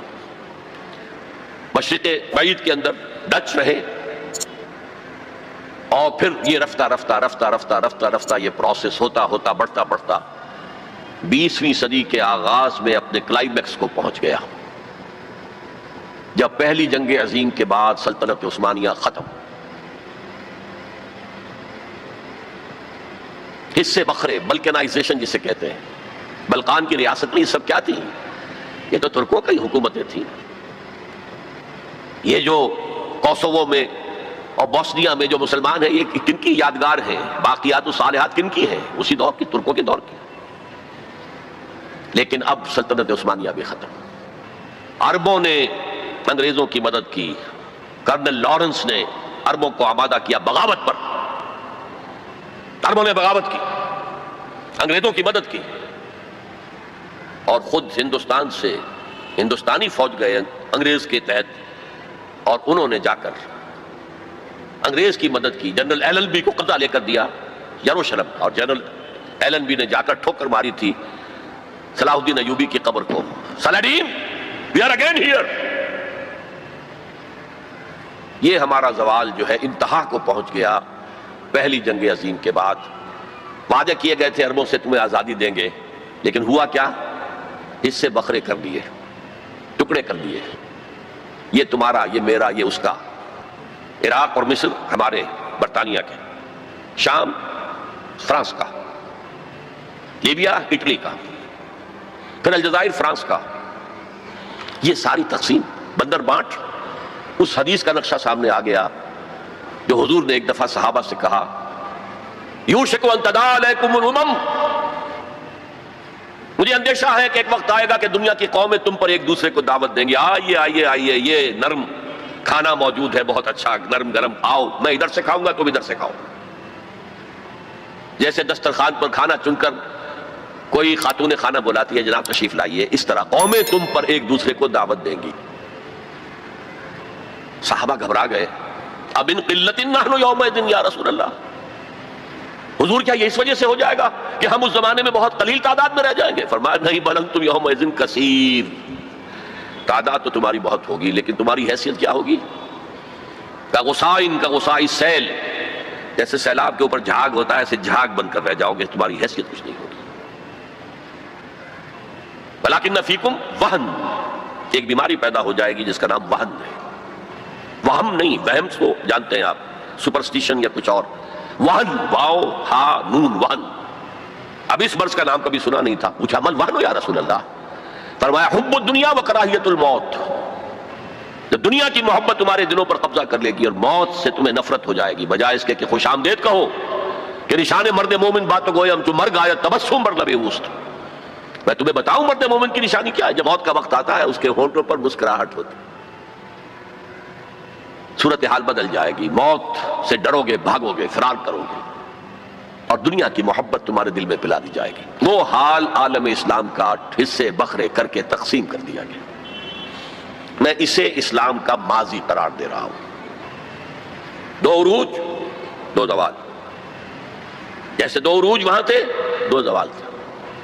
وہاں پہلے شمال سے آئے تھے اشوری، یہاں شمال سے آئے کروسیڈرز۔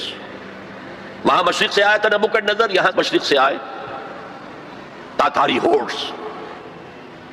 پھر وہاں دوسرے دور میں وہاں یورپ سے طاقتیں آئیں، گریکس آئے، رومنز آئے، ہم پر یورپ کی دوسری طاقتیں آئیں، انگریز آئے، فرانسیسی آئے، اسپینیئرز آئے، اٹالینز آئے۔ یہ تمام طاقتیں ہیں کہ جنہوں نے کولونائز کیا مسلم ورلڈ کو۔ اب دیکھیے، میں ایک بات عرض کر دوں جو مجھے پہلے کہنی چاہیے تھی، یہ حال کس بلا کا نام ہے یہ معین نہیں ہو سکتا۔ اس لیے کہ ہر لمحہ ایک لمحے پہلے تو ماضی اور ایک لمحے بعد مستقبل. تو حال کیا ہے؟ حال کسے کہیں گے؟ جیسے آپ نے جیومیٹری میں پڑھا ہوگا، نقطہ کسے کہتے ہیں؟ پوائنٹ جس کی کوئی ڈائمنشن نہ ہو، نہ چوڑائی نہ موٹائی کچھ. لائن کسے کہتے ہیں؟ جس کی صرف ایک ڈائمنشن ہے، لینتھ ہوگی، اس میں کوئی چوڑائی موٹائی نہیں ہوگی. تو یہی معاملہ حال کا ہے. ماضی اور مستقبل کے درمیان ایک یوں سمجھیے کہ ایک فرضی سی لائن ہے جسے ہم حال کہتے ہیں. لیکن یہاں امت مسلمہ کے معاملے میں پہلی جنگ عظیم پر جبکہ ہمارے زوال کا معاملہ انتہا کو پہنچ گیا، اس کے بعد سے لے کر اب تک کے دور کو میں حال قرار دے رہا ہوں. تقریباً 1 صدی، ابھی 10 سال کم ہے، جس کو میں امت کا حال قرار دے رہا ہوں. اس حال کے آغاز میں ہمارے حساس قومی شاعروں نے جو مرثیے کہے ہیں، ان میں سب سے نمایاں حالی تھا مولانا حالی، الطاف حسین حالی. ان کی مسدس پڑھیے، اس کے سرنامے پر جو 2 اشعار لکھے ہیں، کس قدر درد ہے، کتنا کرب ہے اس میں. پستی کا کوئی حد سے گزر نہ دیکھے، اسلام کا گر کر نہ ابھر نہ دیکھے، مانے نہ کبھی کہ مد ہے ہر جزر کے بعد، دنیا کا ہمارے جو اتر نہ دیکھے. یہ مد و جزر میں تو جزر کے بعد مد آتا ہے، ہمارا تو اب جزر ہی جزر ہے، جزر ہی جزر ہے، مد کا کوئی سوال ہی نہیں. beginning with the fall of Spain، 500 برس گن لیجئے، 1492 سے لے کر اور 1920 تک تقریباً سمجھیے یہ ہمارا زوال زوال زوال زوال زوال زوال زوال پٹائی. اب جو یہ ہے حال کا معاملہ، اس کا جو میری آبزرویشن ہے وہ یہ ہے، اس میں 2 پروسیس چل رہے ہیں سائیڈ بائی سائیڈ. جیسے قرآن مجید میں ہے سورہ رحمان میں، مرج البحرین یلتقیان بینہما برزخ لا یبغیان. چلائے اللہ نے 2 دریا، 2 روئیں چل رہی ہیں سمندر میں، ایک ٹھنڈے پانی کی رو ہے، گرم پانی کی رو ہے، سائیڈ بائی سائیڈ ہیں، انٹرمنگل کرتے نہیں، معلوم ہوتا درمیان میں کوئی انویزیبل پردہ ہے. بینہما برزخ لا یبغیان. اسی طرح ایک پروسیس تو رینائسنس کا ہے جو شروع ہو گیا تھا تقریباً پہلی جنگ عظیم کے کچھ 10 برس کے بعد، اور ایک یہ کہ ہمارا وہ ڈاؤن فال مزید بڑھتا جا رہا ہے، ہم اور گرتے جا رہے ہیں اور پستی میں جا رہے ہیں. یہ دونوں پروسیس ہیں جو ساتھ ساتھ شروع ہوئے. رینائسنس کا پروسیس کیا تھا؟ جیسے جیسے یورپین امپیریلزم کا بستر طے ہونا شروع ہوا middle of the 20th century میں، ہندوستان آزاد ہو گیا، پاکستان بن گیا، انڈونیشیا آزاد ہو گیا، مصریوں نے بھی اٹھا کر برٹشرز کو میڈیٹرینین میں پھینک دیا، الجزائر نے آزادی حاصل کر لی، شام سے فرانسیسی چلے گئے وغیرہ وغیرہ. یہ بستر کولونیل بیڈ یہ رول ہو رہا ہے. اس سے مسلمانوں کو ایک اپنا ماضی یاد آیا. ہمارا بھی تو ایک نظام تھا نا. پہلا جو ہے رینائسنس کا عمل وہ تو تھا آزادی کی تحریکیں جو پوری دنیا میں چلی. سیوکارنو کی قیادت میں آزادی حاصل کی ہے انڈونیشیا نے، گاندھی اور کانگریس کی قیادت میں آزادی حاصل کی سب کانٹیننٹ نے، محمد علی جناح کی قیادت میں ہندوستان کا ایک حصہ انہوں نے اسلام کے نام پر علیحدہ کرا لیا. تو آزادی کی تحریکیں جو ہے یہ فرسٹ فیز تھی اس رینائسنس کا، تاکہ آزادی مل گئی. اس کے بعد یہ سیکنڈ فیز آیا. جب آزادی مل گئی تو ہمیں یاد آیا ہمارا بھی تو اپنا ایک نظام ہے نا، ہمارے بھی تو قوانین تھے. فوجداری قانون بھی ہمارا تھا، دیوانی قانون بھی ہمارا تھا، قانون وراثت بھی ہمارا تھا، قانون شہادت بھی ہمارا تھا، فیملی لاز بھی ہمارے تھے. تو ایک ارج پیدا ہوئی کہ اب جب کہ ہم آزاد ہو گئے ہیں اب ہمیں اپنا نظام قائم کرنا چاہیے. لہذا اسلامی نظام کے قیام کے لیے تحریکیں کراپ اپ ہوئی ہیں بیک وقت سائملٹینیسلی مختلف ممالک میں.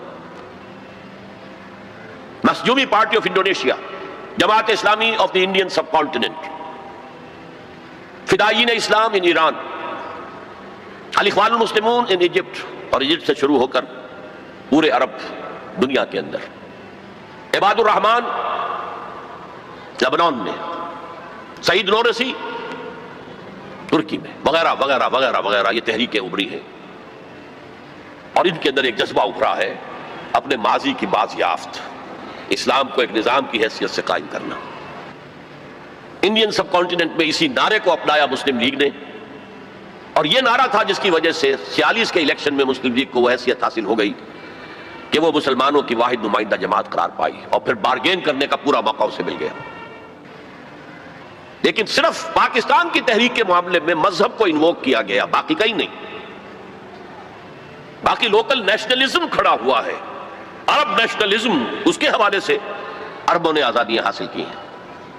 عرب نیشنلزم آف ناصر اینڈ حافظ الاسد وغیرہ وغیرہ، عرب نیشنلزم، ملے نیشنلزم فار ایسٹ کے اندر۔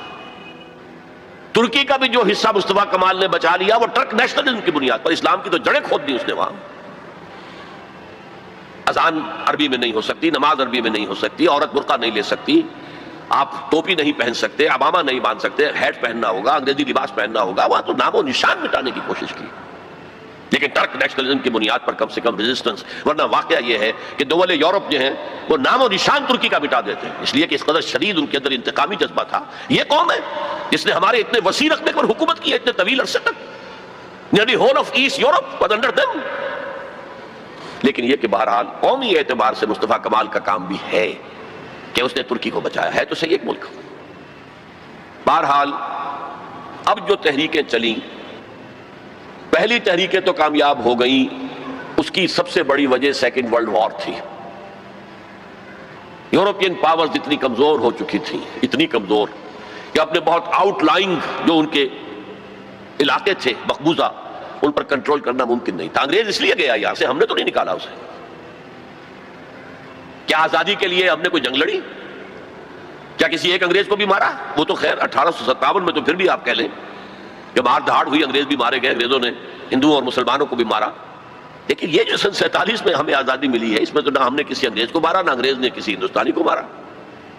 یہ تو وہ جو حالات کا تقاضا تھا، اور آپ کو معلوم ہے کہ سن 48 کا فیصلہ کیا ہوا تھا انہوں نے پہلے کہ وی شیل لیو انڈیا ان 1948، اس سے بھی ایک سال پہلے وہاں سے نکل گئے۔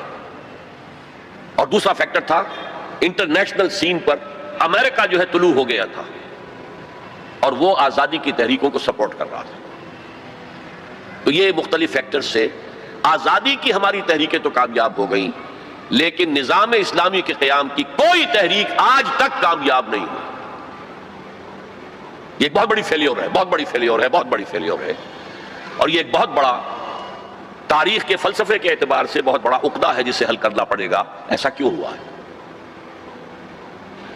میرے نزدیک اس کی دو وجوہات ہیں۔ ایک وجہ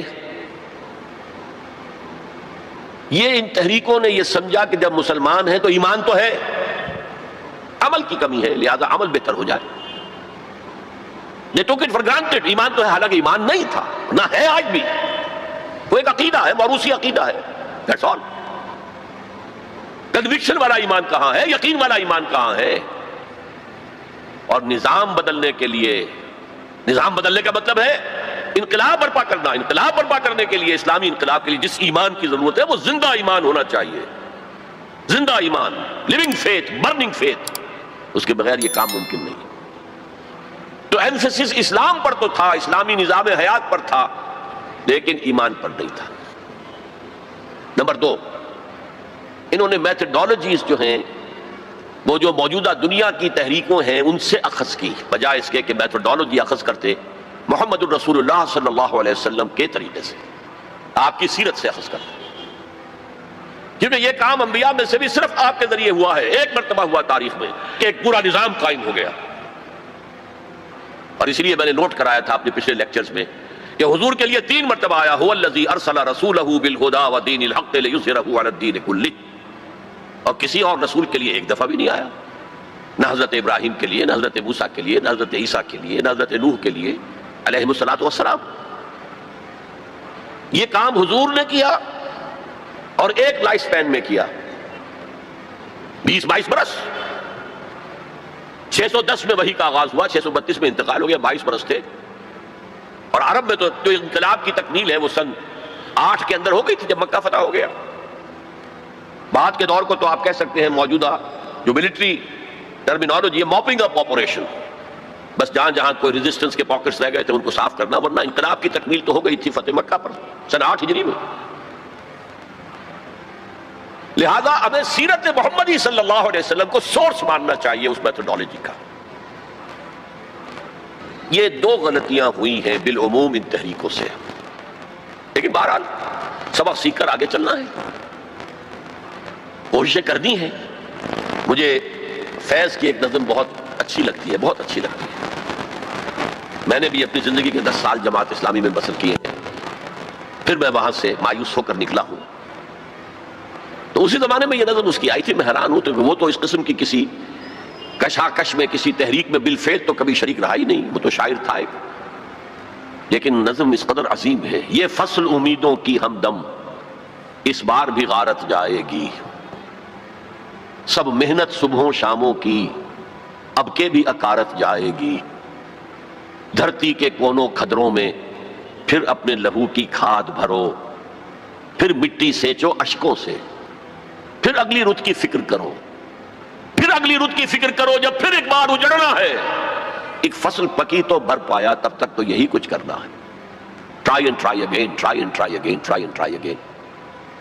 بہرحال یہ تحریکیں جو ہے ابھی تک جماعتوں کی شکل میں ہیں، ان کا ایک نقشہ ہے، لیکن کامیابی نہیں ہوئی۔ اور تحریکوں کا معاملہ یہ ہوتا ہے کہ اگر تو وہ تحریک 25 30 40 50 سال کے اندر کامیاب ہو جائے تو ہو جاتی ہے، ورنہ اس کو بڑھاپا طاری ہو جاتا ہے۔ وہ تو جیسا کہ میں نے اسپینگلر کا بھی آپ کو بتایا، یہ فلسفہ تاریخ کا ایک نقطہ نظر ہے۔ تہذیبیں بھی جوان ہوتی ہیں، قوت پکڑتی ہیں، پھر مر جاتی ہیں۔ ٹوائنبی نے 20 تہذیبیں شمار کی ہیں کہ پوری تاریخ انسانی کے دوران 20 سویلائزیشنز ابھری ہیں، ان میں سے وہ کہتا ہے 12 ختم ہو چکی ہیں، 8 ہیں اس وقت۔ اور اسی کو ہنٹنگٹن نے پھر آگے بڑھایا کلیش آف سویلائزیشن کے اندر، کہ یہ جو 8 تہذیبیں آج دنیا میں ہیں، ان میں سے ایک ہماری مغربی تہذیب ہے، باقی 7 میں سے بھی 5 وہ ہیں جنہیں ہم آسانی سے ایسیمیلیٹ کر سکتے ہیں، ہمارے اندر گم ہو جائیں گی، ضم ہو جائیں گی۔ They pose no threat, no challenge. صرف 2 تہذیبیں ایسی ہیں کہ جو ذرا لوہے کے چنوں کے مانند ہیں، ان کے چبانا مشکل ہوگا، ایک مسلم سویلائزیشن اور ایک کنفیوشین سویلائزیشن آف چائنا۔ اس پر پھر اس نے مشورے دیے تھے، اور یہ جو تھنک ٹینکس ہوتے ہیں اور جو اس طرح کے دانشور ہوتے ہیں، ان کے مشوروں پر کس طرح عمل ہوتا ہے امریکہ کے اندر۔ 2 مشورے دیے، ایک تو چائنا کو اور مسلم ورلڈ کو ایک دوسرے سے دور کرو، چائنا کو ایسٹ ورڈ لکنگ کر دو، ویسٹ ورڈ لکنگ نہ رہے۔ ویسٹ میں تو عالم اسلام ہے، اگر مشرق کی طرف رخ ہو جائے گا تو پیسیفک، اکراس دی پیسیفک امریکہ بیٹھا ہوا، اور بیچ میں نیچے جو جزیرے ہیں۔ اسی مشورے کے تحت ایپیک قائم ہوئی، ایشیا پیسیفک اکنامک کوآپریشن۔ دوسرا مشورہ دیا، مسلمانوں کے آپس کے اختلافات کو بڑھکاؤ۔ میں سمجھتا ہوں پاکستان میں جو شیعہ سنی قتل و غارت ہوئی ہے، وہ اصل میں اس پالیسی کا نتیجہ، وہ انڈیجنس نہیں ہے، بلکہ اس کے ڈانڈے باہر سے ملتے ہیں۔ ورنہ شیعہ سنی سائیڈ بائی سائیڈ رہتے ہیں، کبھی کوئی عوامی فساد تو ہوا ہی نہیں ہوا۔ شیعہ سنی کا کوئی عوامی فساد کبھی ہوا ہی نہیں، آج تک نہیں ہوا۔ زیادہ سے زیادہ اختلاف ہوتا ہے تو محرم کے دنوں میں کہ تعزیے کا جناب یہ راستہ آپ کا مقرر ہے، آپ ادھر کیسے جا رہے ہیں، بس اس پر ہوتا، وہ بھی ان چند دنوں کے اندر، باقی تو اور کہیں نہیں۔ سائیڈ بائی سائیڈ، اوپر نیچے، ایک ملٹی سٹوری بلڈنگ میں اوپر شیعہ ہے نیچے سنی ہے، یا نیچے شیعہ ہے اوپر سنی ہے، کوئی نہیں۔ لیکن ہے یہ ایک بہت بڑی ایک پالیسی ہے جس کے تحت یہ سب کچھ ہو رہا ہے۔ بہرحال ہمارا جو اپورڈ جو موومنٹ تھی رینائسنس کی، وہ تو تاحال تو ناکام ہے بالکل۔ یہ جو کچھ ایران میں ہوا، یہ ایک بڑا ہی اچانک ایک فینومینن ہے جو ابھرا ہے، وہ کسی تحریک کے نتیجے میں نہیں ہے، وہ تو اصل میں ایک پولیٹیکل موومنٹ تھی اگینسٹ دی شاہ۔ اس کے لیے نہ کوئی اسلامی تحریک کے لیے کوئی جماعت بنائی گئی، نہ اسلامی انقلاب کے لیے کوئی فکر تیار کیا، کچھ بھی نہیں۔ ایک جوائنٹ سٹرگل اگینسٹ شاہ، جس میں لیفٹسٹ بھی تھے، رائٹسٹ بھی تھے، تودے بھی تھی، خالص کمیونسٹ، مجاہدین خلق بھی تھے جو ویسے مسلمان ذہن کے تھے لیکن کچھ لیفٹ کی طرف ان کا رجحان تھا، لبرلز بھی تھے، مہدی بادرگانی جیسے لوگ، اور علماء بھی تھے، آیت اللہ بھی تھے، سب تھے۔ عین وقت پر آیت اللہ نے اس کو ہائی جیک کیا ہے، اور اس کے بعد ان کی آپس میں جو ان فائٹنگ ہوئی ہے مجاہدین خلق کی اور ان علماء کی، وہ آپ کو معلوم ہے کتنا خون بہا ہے۔ یہ بالکل تحریک جو ہے پاکستان کی اینٹی بھٹو تحریک کے پیرلل تھی، ہم عصر تھی، ایک ہی زمانے میں، نوعیت بھی ایک ہی تھی۔ بھٹو کے خلاف جو لوگ تھے وہ سب جمع ہو گئے۔ میں نے اسے اس وقت بھی کہا تھا کہ میں اسے ایک سیاسی تحریک سمجھتا ہوں، نظام مصطفیٰ کی تحریک نہیں مانتا، چاہے اس کی وجہ سے جس مسجد میں 10 سال سے میں جمعے کا خطاب کر رہا تھا مجھے وہ مسجد چھوڑنی پڑی۔ میں نے کہا ٹھیک ہے، اس لیے کہ عوامی جذبات اتنے اٹھے ہوئے تھے PNA کی تحریک، اس کا نام رکھ دیا گیا نظام مصطفیٰ تحریک۔ حال یہ ہے کہ عصر کی نماز جا رہی ہے اور جلوس چلتا جا رہا ہے اور نظام مصطفیٰ کی تحریک ہے، نمازیں ایک دوسرے کے پیچھے نہیں پڑھ رہے اور نظام مصطفیٰ کی تحریک ہے۔ انا للہ و انا الیہ راجعون۔ وہ بھی ایک پولیٹیکل موومنٹ تھی، اینٹی بھٹو موومنٹ۔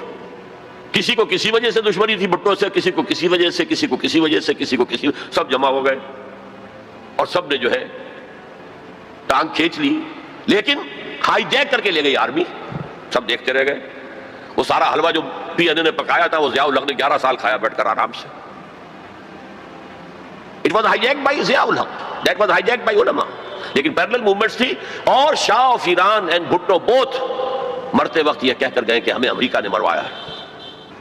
ڈیموکریٹک حکومت تھی، ڈیموکریٹس کی حکومت تھی امریکہ میں، انہوں نے سپورٹ کیا ان تحریکوں جو ان کے خلاف چل رہی تھی۔ بہرحال بھٹو کا تو ایک اور جرم بھی تھا کہ اس نے ایٹم بم بنانے کا اعلان کیا تھا، چاہے ہمیں گھاس کھانا پڑے ہم ایٹم بم بنائیں گے، اور کسنجر نے کہہ دیا تھا we'll make an example of you، پاس نہیں آؤ گے اگر تو تمہیں نشان عبرت بنا دیں گے، اور وہ نشان عبرت پھانسی پہ جھلا دیا اس کو۔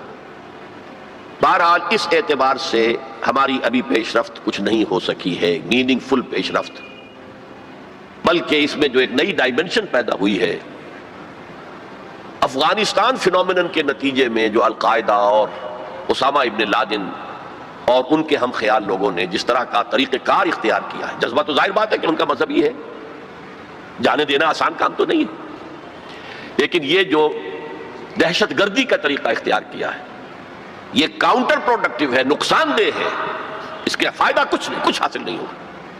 بہرحال ہر شخص اپنی نیت کے حوالے سے اللہ تعالیٰ کے ہاں جج کیا جائے گا۔ انما الاعمال بالنیات، اگر ان کی نیت نیک ہے، خلوص میں، اس میں انہیں اجر ملے گا، لیکن یہ تو کاؤنٹر پروڈکٹیو ہے اس وقت، اور ان کے حوالے سے اس وقت ویسٹ نے بالکل ٹارگٹ نمبر 1 بنا دیا ہے کہ فنڈامنٹلسٹ اسلام یہ ہمارا دشمن ہے، ہمیں ختم کریں گے۔ چنانچہ جو تازہ ترین رپورٹ آئی ہے رینڈ کارپوریشن آف امریکہ کی، جو ہائیسٹ لیول کا تھنک ٹینک ہے اور جس کی سفارشات پر وزارت خارجہ اور باقی وزارتیں عمل کرتے ہیں، ان کی رپورٹ میں مسلمانوں کو 4 حصوں میں تقسیم کیا گیا ہے۔ نمبر 1 وہ لوگ جو اسلام کو ایک نظام زندگی سمجھتے ہیں، پولیٹیکو سوشو اکنامک سسٹم بھی سمجھتے ہیں، ایک مذہب کے علاوہ، مذہب بھی ہے، عقائد بھی ہیں، عبادات بھی ہیں، رسومات بھی ہیں، لیکن اس کے ساتھ ہی پولیٹیکو سوشو اکنامک سسٹم جو سمجھتے ہیں they are our enemy number 1، we have to crush them in whatever way it is possible۔ اس لیے کہ ہم اپنے مد مقابل کسی نظام کو کھڑا ہوا نہیں دیکھ سکتے، اور آپ سوچئے 40 برس جو کولڈ وار رہی وہ نظاموں کی جنگ تھی نا، اس میں مذہب کا تو کوئی سوال ہی نہیں تھا۔ ویسٹ میں بھی سب کے سب کیا تھے، عیسائی تھے، اور رشیا کے اندر کون تھے؟ USSR کی عظیم اکثریت کن پر مشتمل تھی؟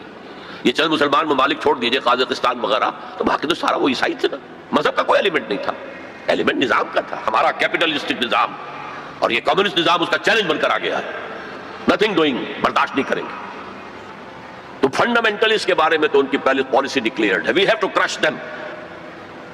نمبر 2 ہے ٹریڈیشنل لوگ، روایتی علماء، یہ اپنے مسجدوں میں، اپنے مدرسوں کے اندر قال اللہ و قال الرسول پڑھنے میں ہیں، تو یہ فی نفس ہی تو خطرناک نہیں ہے، لیکن اگر یہ فنڈامنٹلسٹ کے ساتھ مل جائیں تو بہت خطرناک ہے، اس لیے کہ ان کے پاس جو ہے لوگوں کے ساتھ رابطے کا مستقل ذریعہ موجود ہے۔ ہر جمعے کو جلسہ عام ہو رہا ہے، چھوٹا سا جلسہ کرنے کے لیے بھی آپ کو کتنے پاپڑ بیلنے پڑتے ہیں، اس کا اشتہار شائع کیجئے، اس کی ڈنڈوری کیجئے، اس کا اعلان کیجئے، وہ کتنے آئیں گے، 200-400 آ گئے تو بڑی بات ہے۔ یہاں وہ کچے دھاگے سے بندے آ رہے ہیں، نہا دھو کر، کپڑے بدل کر، عطر لگا کر چلے آ رہے ہیں، تو یہ ہے کہ بہت خطرناک ہے یہ، اگر مل جائے فنڈامنٹلسٹ تو انہیں دور رکھنا ایک دوسرے سے، اور ان کے آپس کے اختلافات کو بھڑکانا ہے تاکہ یہ کبھی متحدہ قوت نہ بن سکے ٹریڈیشنل۔ تو یہ ہے کہ بہت خطرناک ہے یہ، اگر مل جائے فنڈامنٹلسٹ تو انہیں دور رکھنا ایک دوسرے سے، اور ان کے آپس کے اختلافات کو بھڑکانا ہے تاکہ یہ کبھی متحدہ قوت نہ بن سکے ٹریڈیشنلسٹ۔ تیسرے انہوں نے کہا ہے ماڈرنسٹ ہیں، جو اسلام کی ایسی تعبیر اب کر رہے ہیں جو ہماری تہذیب کے ساتھ کمپیٹیبل ہے، یہ جو ری انٹرپریٹیشن آف اسلام ہو رہی ہے to make it compatible with western civilisation, وہ کہتے ہیں کہ یہ ہے اصل آدمی، اور ان کی مدد کرنی چاہیے، انہیں سپورٹ کرنا چاہیے، ان کو امداد دینی چاہیے، اور ان کو میڈیا پر ان کی اپیئرنس کا اہتمام کرنا چاہیے، اس لیے کہ ان کے پاس کوئی اور ذریعہ تو ہے نہیں، مسجد میں کون گھسنے دے گا انہیں؟ وہاں کون ان کے پیچھے نماز پڑھے گا اور کون ان کا خطبہ سنے گا؟ جوتے لگ جائیں گے. لہذا ان کو جو ہے میڈیا پر لاؤ، اور اس پر عمل ہو رہا ہے. اور آخر اس نے کہا جو خالص سیکولر مسلمان ہیں وہ تو ہمارے ہی ہیں، اس میں تو کوئی اشکال ہی نہیں ہے. جو یہ سمجھتے ہیں کہ اسلام نام ہے نماز روزہ حج زکوٰۃ کا، عقائد کا، کچھ رسومات کا، عقیقہ ہے، شادی میں ایجاب و قبول ہے، مردہ کو دفنانا ہے، کفنانا ہے، بس تو کرتے رہیں گے، ہمارا تو کوئی ان سے جھگڑا نہیں ہے. باقی وہ اس کو کوئی سیاسی نظام، اس کو کوئی معاشی نظام، کوئی معاشرتی نظام سمجھتے ہی نہیں، سیکولر ہے. لہذا ان دونوں طبقات کو سپورٹ کرو، اور یہ جو دو طبقات پہلے ہیں ان کے خلاف جد و جہد کرو. یہ ہے موسٹ ریسنٹ پالیسی ایڈوائز جو دی گئی ہے امریکہ کی حکومت کو. بہرحال میں نے کہا تھا کہ ایک طرف تو رینائسنس کی تحریک چل رہی ہے، اس کے بارے میں اپنا تجزیہ پیش کر دیا. دوسری طرف ہمارے زوال کا عمل اور گہرا اور گہرا اور گہرا ہوتا چلا گیا. اس زوال کے بڑے بڑے لینڈ مارک کیا ہیں؟ 1967 وار میں عربوں کو ایسی ہزیمت ناک شکست ملی ہے، ایسی ہزیمت ناک شکست کہ شرم سے سر جھکائیں قیامت تک، تب بھی وہ داغ نہیں دھویا جا سکتا. ہاں مصریوں نے دھو دیا تھا 1973 کی جنگ میں، لیکن اردن، شام اور اسرائیل نے جھپٹا مارا، ادھر سے لیا سینائی پیننسولا، ادھر سے لے لیے گولان ہائٹس، ادھر سے پورا ویسٹ بینک جو اب تک جارڈن کے پاس تھا، اور ایسٹ یروشلم بھی گیا، اب ان کے قبضے میں ہے. فرام 1967 یہ عالم عرب کے اعتبار سے یہ ہمارے زوال کا ایک بہت بڑا لینڈ مارک ہے. اسلام کے نام پر بننے والے ملک کا جو حشر ہوا 1971 میں، 2 لخت ہو گیا، 2 ٹکڑے ہو گیا، اور سخت ہزیمت ناک، عبرتناک ہزیمت جو ہے مسلمانوں کو پاکستان کو اٹھانی پڑی، یہ ایک اور دوسرا لینڈ مارک ہے. پھر جو قتل عام ہو رہے ہیں بوسنیا میں، چچنیا میں، پیلسٹائن میں، یہ سب کے سب جو ہیں یہ اسی کی شکلیں ہیں. تو down fall is also increasing, going deeper and deeper and deeper. لیکن دوسری طرف رینائسنس کی تحریکیں بھی ہیں، اگرچہ مس لیڈ ہیں. میں ان حضرات کو جو میں نے کہا کہ ان کی نیت کے اعتبار سے اللہ کے ہاں ان کے ساتھ معاملہ ہوگا، لیکن میں ان کا جو بھی طریقہ کار ہے اسے سمجھتا ہوں کہ وہ مفید سے زیادہ مضر ہے، کاؤنٹر پروڈکٹیو ہے، اسلام کا نقصان پہنچ رہا ہے اس سے. اور میں انہیں کہتا ہوں مس گائیڈڈ میزائلز. ایک میزائلز ہوتے ہیں گائیڈڈ میزائلز، یہ مس گائیڈڈ میزائلز ہیں. یہ ہے آج کی داستان جو میں نے آپ کے سامنے رکھی. اس آج میں یہ آپ مزید شامل کر لیجئے، کیونکہ آج میں نے شروع کیا تھا جنگ عظیم اول کے کچھ 10 سال بعد سے. 1924 میں خلافت جو ایک نومینل ادارہ تھا، برائے نام ایک کہیے کہ ٹوکن ایک مسلمانوں کی اجتماعیت کا، ختم ہوئی. اس کے بعد سے پھر ایک رینائسنس کا پروسیس شروع ہوا. آزادی کی تحریکیں، نظام اسلام کے قیام کی تحریکیں، آزادی کی تحریکیں کامیاب ہوئیں. وہ زمانے کی جو روح عصر تھی، اسپرٹ آف دی ٹائم کے مطابق تھی، کامیاب ہو گئی. لیکن یہ کہ یہ تحریکیں دوسری جو ہے ناکام ہو گئی، اور اب جو ایلیمنٹ آ گیا ہے وہ کاؤنٹر پروڈکٹیو ہے.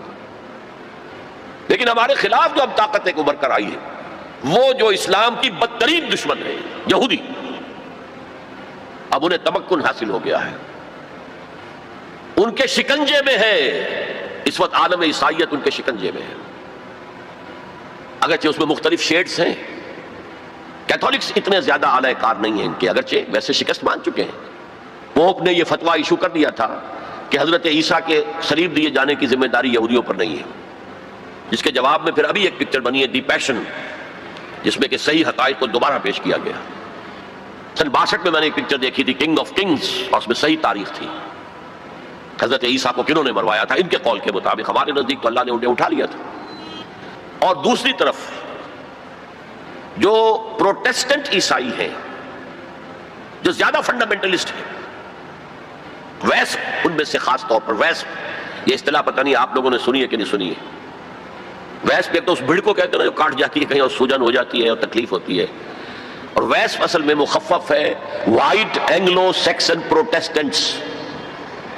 ان کے 2 گڑھ ہیں بڑے بڑے، ایک برطانیہ اور ایک امریکہ، USA. ویسپ یہ پوری طرح یہودیوں کے شکنجے میں ہے. یہ بات پچھلی صدی میں، آج سے تقریباً 100 برس قبل، علامہ اقبال جب یورپ گئے تھے 1905 میں اور 1908 تک رہے تھے وہاں، تو he could see through the society, European society. وہ خود جو کہتے ہیں نا کہ گاہ میری نگاہ تیز چیر گئی دل وجود، گاہ الجھ کے رہ گئی میرے توہمات میں.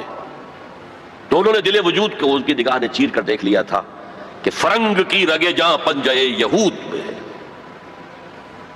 اس وقت کا فرنگ، اس کا امام برطانیہ تھا. آج اسی فرنگ کا امام امریکہ ہے، یونائٹڈ اسٹیٹس آف امریکہ. فرنگ کی رگے جاں پنجے یہود میں ہے. بہرحال اب میں مستقبل کی طرف آتا ہوں. اس کو میں دو حصوں میں تقسیم کروں گا، ایک مستقبل بعید، ایک مستقبل قریب. مستقبل بعید جو زیادہ بعید نہیں ہے میرے نزدیک، وہ بہت زیادہ دور نہیں ہے. وہ کیا ہے؟ قرآن مجید کے صغرا کبرا سے بھی ثابت ہوتا ہے. پوری وضاحت کے ساتھ قرآن میں یہ نہیں ہے، لیکن صغرا کبرا قرآن میں موجود ہے، جس کا لازمی نتیجہ ہے جو میں ابھی آپ کے سامنے رکھوں گا. اور احادیث نبویہ سے بڑی وضاحت کے ساتھ ثابت ہے کہ قیامت سے قبل پوری دنیا میں، پورے گلوب پر دین حق اسی طرح غالب آئے گا جیسے کہ حضور کی جد و جہد کے نتیجے میں جزیرہ نما عرب میں غالب آیا تھا. قرآن میں صغرا کبرا کیا ہے؟ 3 دفعہ کہا کہ ہم نے بھیجا ہے محمد کو صلی اللہ علیہ وسلم دین کو غالب کرنے کے لیے. وہ آیت نے بار بار کوٹ کی ہے. 5 دفعہ کہا ہے کہ ہم نے بھیجا ہے محمد کو پورے عالم انسانیت کے لیے. سب سے اہم آیت ہے سورہ سبا کی نمبر 28 آیت، وَمَا أَرْسَلْنَاكَ إِلَّا كَافَّةً لِلنَّاسِ بَشِيرًا وَنَذِيرًا. اے محمد ہم نے آپ کو نہیں بھیجا مگر پوری نوع انسانی کے لیے بشیر اور نذیر بنا کر. اب اس صغرا کبرا کو جوڑیے. جب تک پوری دنیا پر دین حق اسی طرح غالب نہ ہو جیسے کہ حضور نے عرب میں کر دیا تھا، حضور کا مقصد بعثت ہنوز شرمندہ تکمیل ہے. اور یہ ممکن نہیں ہے کہ دنیا ختم ہو جائے اور حضور کا مقصد بعثت جو ہے پورا نہ ہو. احادیث کے اندر وہ حدیث جو میں 2 دفعہ آپ کے سامنے لا چکا ہوں. پہلا دور نبوت، دوسرا خلافت علی منہاج النبوہ، تیسرا ملکن عاضن، چوتھا ثم تکون ملکن جبریا.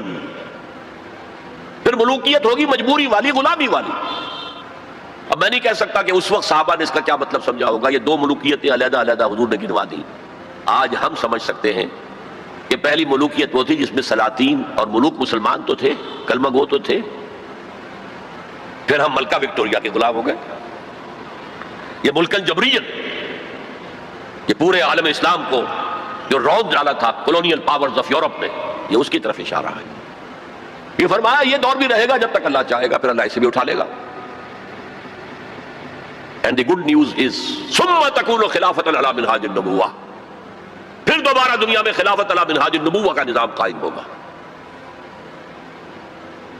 یہ ہے وہ دور جو آنے والا ہے، مستقبل میں آئے گا، لازماً آئے گا. 2 پتنگیں ہیں اڑ رہی ہیں، ان کا پیچ پڑنے والا ہے بہت زبردست. ایک ہے نیو ورلڈ آرڈر جو حقیقت میں جیو ورلڈ آرڈر ہے. ایک ہے جسٹ ورلڈ آرڈر آف اسلام. مقابلہ انہی میں ہونا ہے. اور نتیجے میں بالآخر اسلامی خلافت گلوبل کی طرف تو دنیا جا ہی رہی ہے. گلوبلائزیشن. یہ ملکوں کے درمیان لکیریں تو تقریباً بے ایمانی ہو جائے گی. ملٹی نیشنلز کی حکومت ہوگی اصل میں. تو باقی حکومتیں جو ہے تو انتظامی قسم کے وہ ایک ریجنز ہوں گے. جیسے کہ پہلی جنگ عظیم سے پہلے پوری امت مسلمہ ایک وحدت تھی. ہاں حکومت یہاں مغلوں کی ہے، وہاں صفویوں کی ہے، لیکن کہیں کسی پاسپورٹ کی ضرورت نہیں، کہیں کسی ویزا کی ضرورت نہیں. کوئی مغرب سے چل کر آتا ہے ابن بطوطہ اور پہنچ جاتا ہے ہندوستان تک اور یہاں آ کر وزیر بن جاتا ہے. وہ is not the sun of this وال. امت کی وحدت برقرار تھی. یہ امت کی وحدت ختم ہوئی ہے فرسٹ ورلڈ وار کے بعد. المصر للمصریین، الشام للشامیین، العراق للعراقیین.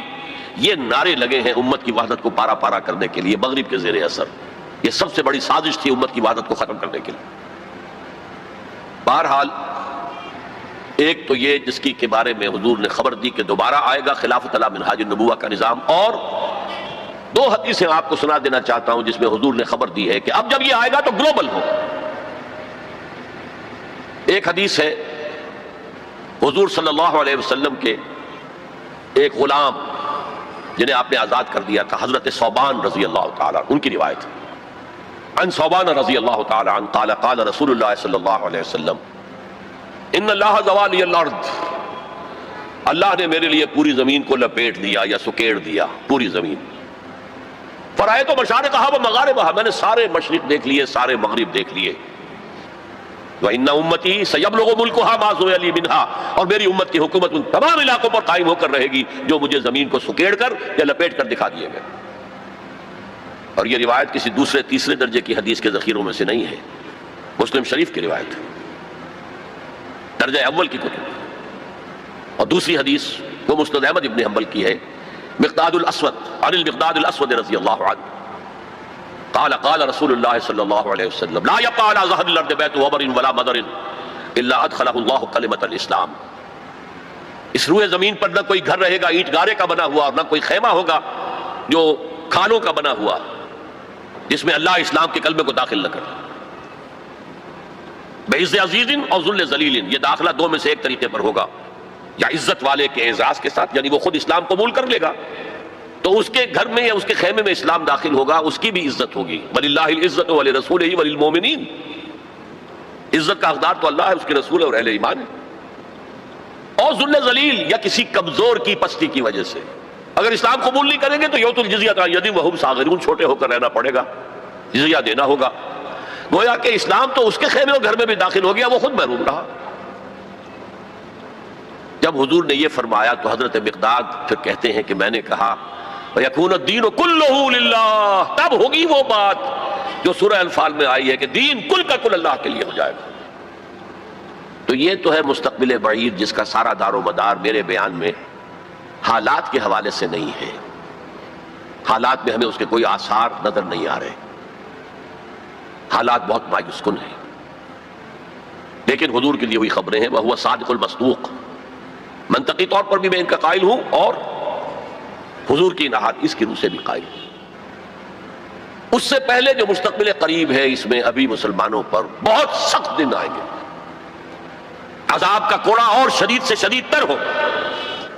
اس کو یوں سمجھیے کہ وہ جو حدیث جس سے میں نے بات شروع کی تھی، حزب النعل بالنعل، تو باقی سارے عذاب تو کاربن کاپی ثابت ہو گئے، ادھر ایشورینز، ادھر کروسیڈرز، ادھر نیبوکڈنیزر، ادھر تاتاریز، ادھر گریکس اینڈ رومنز، ادھر بقیہ ویسٹرن اینڈ سینٹرل یورپ۔ یہ تو صاف صاف نظر آ گیا جو پچھلی صدی میں ہوا یہودیوں کے ساتھ، 6 millions of them decimated، ختم کیے گئے ہٹلر کے ہاتھوں۔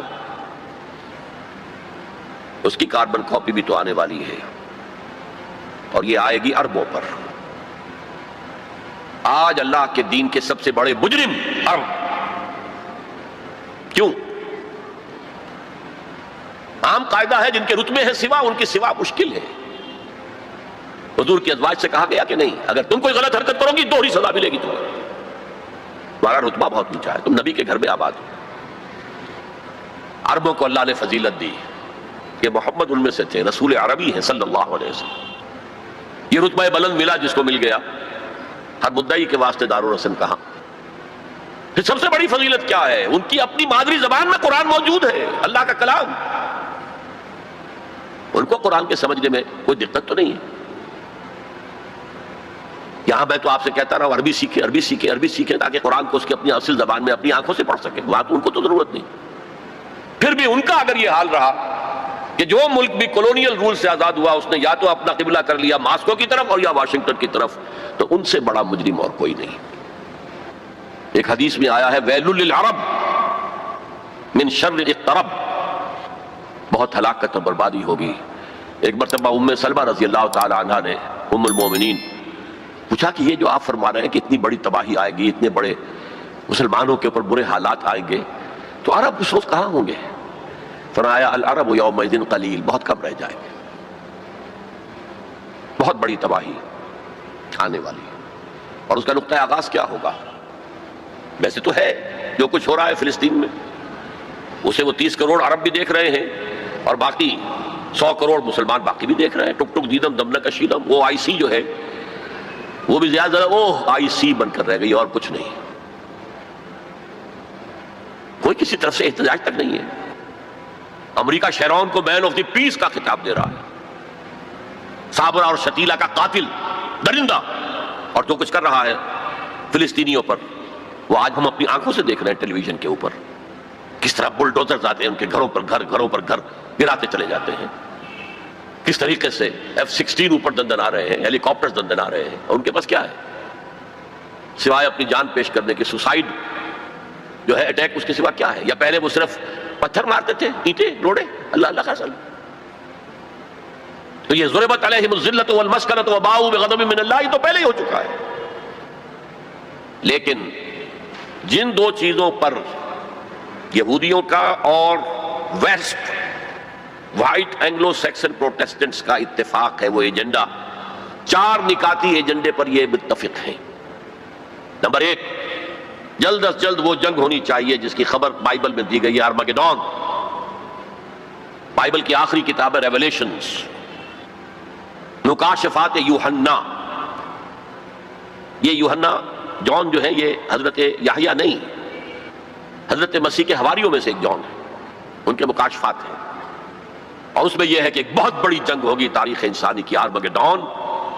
اور اگر آپ دیکھیں گے ڈکشنری میں تو لکھا ملے گا very big war which will be fought between the forces of good and evil before the end of this world. ارمگیڈون جلد از جلد ہونی چاہیے. نمبر 1، عراق پر حملہ اس کا نقطۂ آغاز ہے. آگے یہ سلسلہ کدھر بڑھتا ہے یہ ابھی دیکھنے کی بات ہے. نمبر 2، گریٹر اسرائیل قائم ہونا چاہیے تاکہ پوری دنیا کی یہودی آ کر سما جائے. ابھی تو اس چھوٹے سے اسرائیل میں تو ساری دنیا کی یہودی تو نہیں آ سکتی. اور یہ کہ فلسطینیوں سے اس ارض فلسطین کو پاک کیا جائے تاکہ نہ رہے بانس نہ بجے بانسری، یہ خودکش حملے بھی ختم ہو جائیں. یا انہیں سمندر میں پھینکو یا انہیں جارڈن کی طرف دھکیل دو، چلے جاؤ ادھر. نمبر 3، مسجد اقصی اور ڈوم آف دی راک قبۃ الصخرہ کو گرایا جائے. نمبر 4، ٹیمپل تعمیر کیا جائے، 3rd ٹیمپل، جس کی پوری تیاری کر چکے ہیں، جس کے پورے نقشے بن چکے ہیں، جس کے لیے اس کی جو بھی انٹرنل ڈیکوریشن ہوگی اس کے لیے سب کچھ تیار ہو چکا ہے. اور یہ انتفاضہ جو ریسنٹ شروع ہوا ہے یہ شیرون کے دورے کی وجہ سے کہ وہ مسجد اقصی میں داخل ہوا اور وہ دیکھ رہا تھا جگہ کہاں سے ہمیں فاؤنڈیشن بنانی ہے اور کیا کرنا ہے.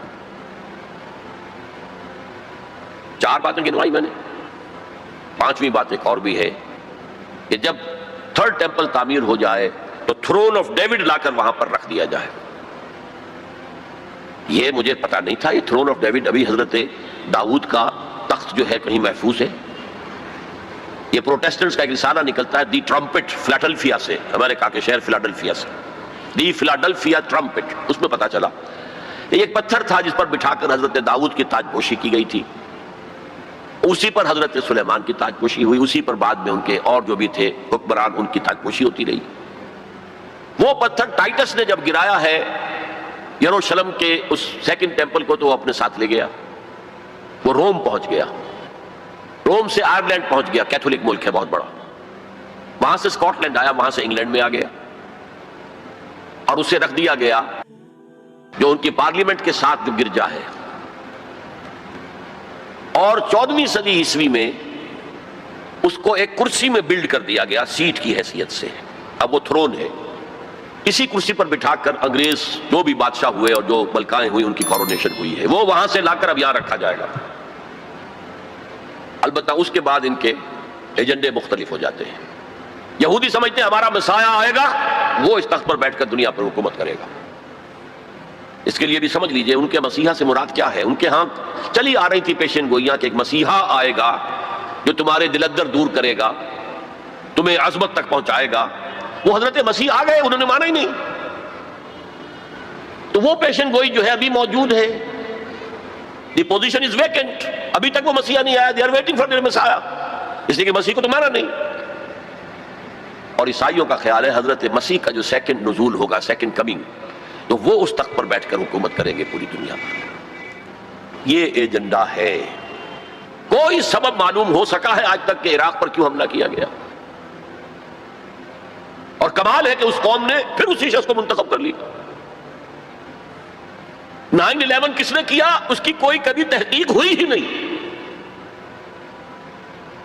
روک دیا گیا. جب شروع میں تحقیق شروع ہوئی تھی تو پہلے تو بیان آیا تھا بش کا کہ یہ لیک کیوں ہو رہی ہیں چیزیں اس سے، اور پھر سسٹم روک دیا گیا. یہ سارا جو معاملہ ہے history is going towards that direction. لیکن بہرحال اس میں جو مسجد اقصی کی شہادت کے بعد اور قبۃ الصخرہ کے گرانے کے بعد جو خون کھولے گا عرب نوجوانوں کا، اس کا آپ اندازہ نہیں کر سکتے. عرب کے اندر جوش تو اب بھی ہے، نوجوانوں میں بہت ہے. وہ ایک ایسی بات ہوگی کہ جس پر خون جوش کھائے گا، اور اس سے پہلے تو یہ حکمران کہ جو ویسٹ کے گماشتے ہیں یہ انہیں قتل کریں گے، بھونیں گے.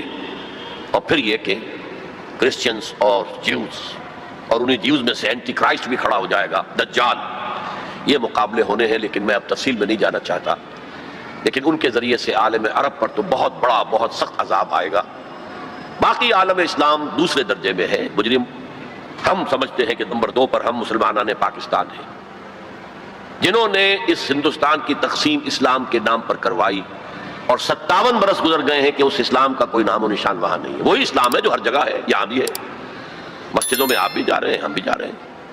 لیکن وہ اسلامی نظام جو کہا گیا تھا کہ اسلام کے اصول حریت و اخوت و مساوات کا ایک نمونہ دنیا کو دکھانا چاہتے ہیں، وہ کہاں ہے؟ لیکن یہ کہ جہاں تک عرب پر اس عذاب خداوندی کا تعلق ہے، اس کا تو مجھے یقین ہے ہوگا، اور ہولوکاسٹ سے کم 10 گنا ہوگا. خاکم بدہن، جیسے نیبوکڈنیزر کے ہاتھوں جتنے مرے تھے، اس سے 100 گنا جو ہے وہ تاتاریوں کے ہاتھوں مرے.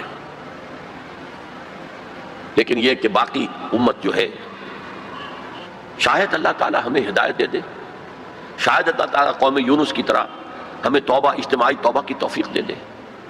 اللہ کی رحمت سے ہم اس اعتبار سے مایوس نہیں ہیں، اپنی جو بھی ہماری بساط ہے کوشش کر رہے ہیں کہ وہاں پر اسلامی نظام آ سکے جس کے لیے وہ ملک بنایا گیا تھا. بہرحال یہ ہے میرا تجزیہ مستقبل کے بارے میں. میں اب اسی پر اکتفا کر رہا ہوں، معمول سے بھی زیادہ ٹائم آج ہو گیا ہے. اللہ تعالیٰ مجھے بھی اور آپ کو بھی توفیق دے کہ ہم کمر ہمت کسیں اور اس دلدل سے نکلنے کی کوشش کریں، اور اپنی زندگیاں وقف کریں اس کام کے لیے کہ جیسے کل میں نے کہا تھا، جاگو اور جگاؤ، ہوش میں آؤ، دوسروں کو ہوش میں لاؤ، پھر مل جل کر وَلْتَكُن مِّنكُمْ أُمَّةٌ يَدْعُونَ إِلَى الْخَيْرِ وَيَأْمُرُونَ بِالْمَعْرُوفِ وَيَنْهَوْنَ عَنِ الْمُنكَرِ. اللہ تعالیٰ توفیق دے. وما توفیقی الا باللہ العلی العظیم.